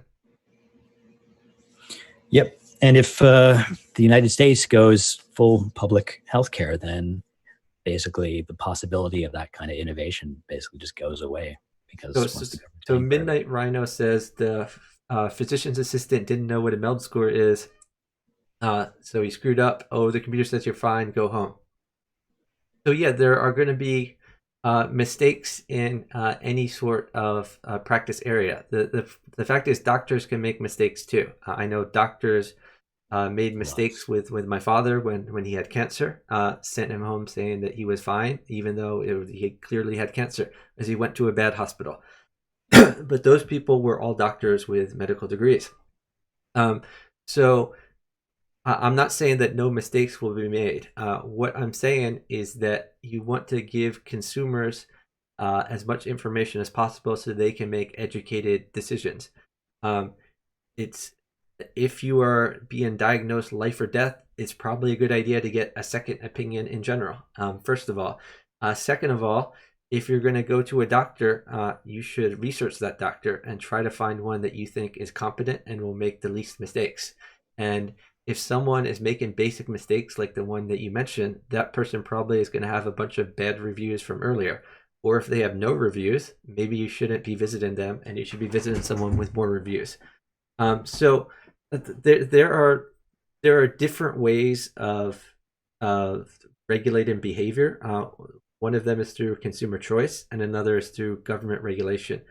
And what's been found actually is that government regulation leads to less qualified people than more government regulation. So there have been studies, for example, that have shown that states which license, say, electricians and plumbers um, that the results are worse than states that do not license those occupations. And the reason, I mean, one likely reason for that is that people assume a certain level of competence when the government endorses a certain person in a certain profession. Um, so that's a sort of a moral hazard argument where people will do less due diligence if they see the stamp of approval and think someone else has done the legwork for them. In this case, the government. Um, so if uh, if you don't have that stamp of approval, if the government is not saying this person is competent and this person isn't, instead the government is saying choose who you want. Um, you are probably going to do more due diligence yourself, and you're going to have these sources of information to figure this out. Yep, and you'll probably do a much better job than the government at figuring out who's competent and who isn't. All right, this cat is hungry. That's why she's so cuddly. So I'm probably going to wrap up my stream soon and feed her. Okay. Sounds good. It's great talking to you, man. And it would be fantastic to have you more involved in like political streams and roundtables and stuff here. Yeah, So, for sure. I made this political layout, and I got this second webcam with the intention of doing more political streams. Awesome. I hope I can do that in the future. You've just doubled the anarcho-capitalist power. It's less than double. There's some other anarcho-capitalists. There's one in my chat earlier. There's Killer Steven. Yeah, there's a few of them. But yeah, the more the merrier. Who else? I know of you and Killer Steven, and that's it. I see. I'm trying to remember his name. I think my chat is probably scrolled too much for me to find it. But I mean, there's definitely a lot of people in chat who are ANCAPs, but I haven't seen any ANCAPs. No, there's a few more streamers who are ANCAPs that I followed earlier and just popped in my chat now. But yeah, there aren't very many of them for sure. Well, I'll have to meet him. Yeah, so I right now I'm streaming under the politics category, and I'm glad they created this category. Still, a lot of political streamers just stream under just chatting, and a lot of streamers in general, just because there's more people there. But the politics category is one of the reasons that I started streaming, and it's a good place to find other political streamers. So I pop into the politics category every now and then and look at the streams to try to find. Like I'll pop into a random stream and ask, hey, what's your ideology? And I found a few anarcho-capitalists and libertarians that way. Incredible Blunder, I don't have a list right on hand. Last username is definitely a good one to check out. I'll give him another shout out. There are more than him. I really like listening to Bastiat too, who is not anarcho-capitalist or necessarily libertarian, but he calls himself a neoliberal, and he's really at the intersection of libertarianism and progressive liberalism. Yeah, we're still working on him. Transgirl Chess has asked, have you read Marx? Honestly, I haven't read the source material as far as Das Kapital, but I have read a lot of information about Marx. So I have not read the primary sources, but I've read a lot about so-called Marxian economics and critiques of Marxian economics, as well as praises of Marxian economics. So I consider myself pretty familiar with Marxism. I have not read Lenin. No. I'm debating whether to read Marx, like source material Marx, or just rely on sort of summaries and Wikipedia pages. I think I might get too triggered. So, socialism. Just for the benefit of my audience, I know last username knows this, but there have been tabulations for the amount of deaths worldwide caused by socialism, particularly in the former USSR and in China. And a conservative estimate is 130 million. And I think a more generous estimate is something like 180 million. And primarily, these are deaths through things like starvation, where the government will take over farms and then order people to grow crops and give them to other people, and people won't grow as many crops, and a lot of people will starve. So it's an ideology that has led to a lot of suffering in the world. So I yeah, it triggers. I think it would trigger me a bit to read the source material from Marx and Lenin, who are extolling the virtues of an ideology that has killed so many people. The only reason I consider reading it is because I figure it might make me better at debating, Yeah, arguing with it Marxists. might. That's true. Although I doubt a lot of them have read it either, so it's probably not. The glorious speed is asked, how do you measure the number of deaths caused by socialism per se? Um, I, I didn't do it myself. There are places that have attempted to do this by just seeing how many people die when the ideology gains power. And there are contemporary examples too, like Venezuela, which used to be basically the richest country in South America. There are people starving in the streets now because socialism took over more and more of the economy. It was Government was still able to be funded for quite a while on oil revenues, and now the price of oil has tanked and everything has gone south.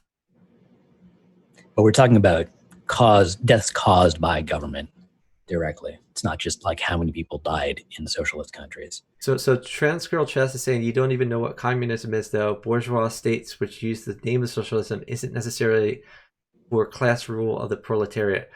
So it's interesting. The way socialism works has evolved. Right now, Bernie Sanders, for instance, is using more of identity socialism rather than socialism based on organizing the workers. But in both cases, I think really you have a no true Scots fallacy, where the no true Scots fallacy is it originated where someone said something like no Scotsman would no Scotsman would ride a bike, and then someone said, well, that Scotsman there is riding a bike, and then the retort was, no true Scotsman would ride a bike. So basically, you're excluding your one counterexample, and I see the same thing with socialism, where um, there have been many examples of governments that have been taken over by socialists that then install a lot of socialist policies. And then they go off the reservation, and in order to keep socialism going, they start imposing a lot of authoritarianism, killing dissidents and things like that. And then socialists will say, "Oh, well, that's not an example of true socialism, because true socialism, you wouldn't necessarily kill dissenters and so forth." Um, but that's really a no true Scotsman fallacy, because like in every example where socialism has been tried, it's led to that. So really, I don't, and not only has historically socialism always led to an authoritarian form of communism, but in addition, the economic theory that I've read and believe shows that it inevitably must lead to that condition. So I reject the premise that none of the socialist countries out there are true socialism. I think they are the inevitable consequence of socialism. You can always ask them, okay, is Bernie Sanders a true socialist? Why should we think he is, rather than yet another, Well, no true. Bernie calls himself a social. He called himself a socialist for like 40 years, and now he's calling himself a democratic socialist. So he's saying he wants more of the Norwegian state type of democratic socialism than the USSR and China form. Um, and I mean, a lot of what he's proposing is sort of split down the middle. It's not the government going in and grabbing all of private industry and giving it to the workers. So certainly, it's not true socialism in that sense. But it's moving us towards socialism. And if you believe the rhetoric that he has used for years and years, where he called himself a socialist rather than a democratic socialism, I think that's his end game. In much the same way that my end game and last username's end game is getting rid of the government entirely. We can still call ourselves libertarianism and libertarians and be for incrementalism. I think Bernie, he can call himself a democratic socialist, but his utopia is the workers controlling everything, etc. Actually, if you look at the amount just the cost of all of the things in his platform, it adds up to something like 70% of the GDP of the entire country. Yeah. And he also wants to create a And frankly, that's guaranteed with jobs program. So 70% of the GDP, and that's with his very optimistic cost yes, estimates. I mean, in general, when people estimate the cost of a government program, they underestimate by a wide margin, because they don't take into account how people respond to incentives and will avoid paying for things and overuse programs that they have access to, etc. And the cost to government bureaucrats will go up and up due to union contracts and so forth. So so I think he it's an may, he may not, underestimate. right. So he may not claim that he wants to, make all the means of production owned by the government, but if you expanded government spending to that size, there would simply be no private sector left. So it's sort of de facto socialism. Yeah, that's true. Transgirl Chess says capitalism leads to authoritarianism. I don't really see any foundation to that, although it does depend sort of what you mean by capitalism. We talked about this earlier in the stream, where uh, Ayn Rand talked about whether the United States should be described as a free market capitalism or not. And really, we have a mixed economy. So the fallacy people often make is they'll say, "Oh, the U.S. is a free market country. The U.S. has a lot of problems. Therefore, the free market doesn't work." But the reality is that to the extent that the U.S. is not a free market and is a mixed economy, has a lot of regulations, that is how it doesn't work. So yeah, when people say capitalism, a lot of times they mean corporations in cahoots with government, taking taxpayer money. If you call that capitalism, then yeah, it probably leads to authoritarianism. But if by capitalism you mean the free market, where people voluntarily trade for things they want and mutually agree upon, then I don't see any reason why that should lead to authoritarianism. Me neither. I sort of debate sometimes whether to even use the term capitalism because it's so ambiguous. Still undecided on that, though. Anyway, I'm going to wrap up the stream. So it's been great talking to you, man. And I look forward to seeing you around. Yeah, it's been great talking with you. I really appreciate it. Let me go ahead and find someone to raid. I thought Just Doofus was streaming earlier. Is he not streaming anymore? Popped in the chat and started streaming. Oh, there are two of me now. Did that. Does anyone have any suggestions of who to raid?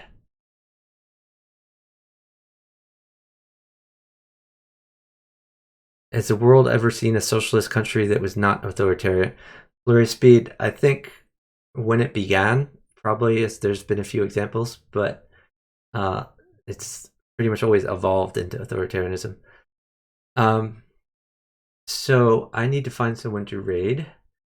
I'm open to suggestions.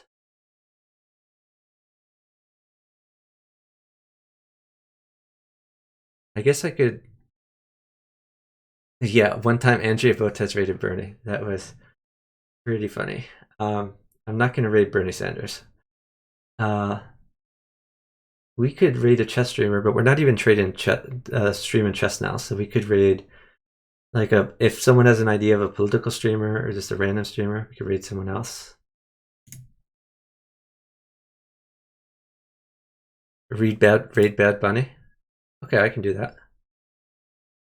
I'm probably not going to stay and watch her, but I can raid her. Let me go look at her.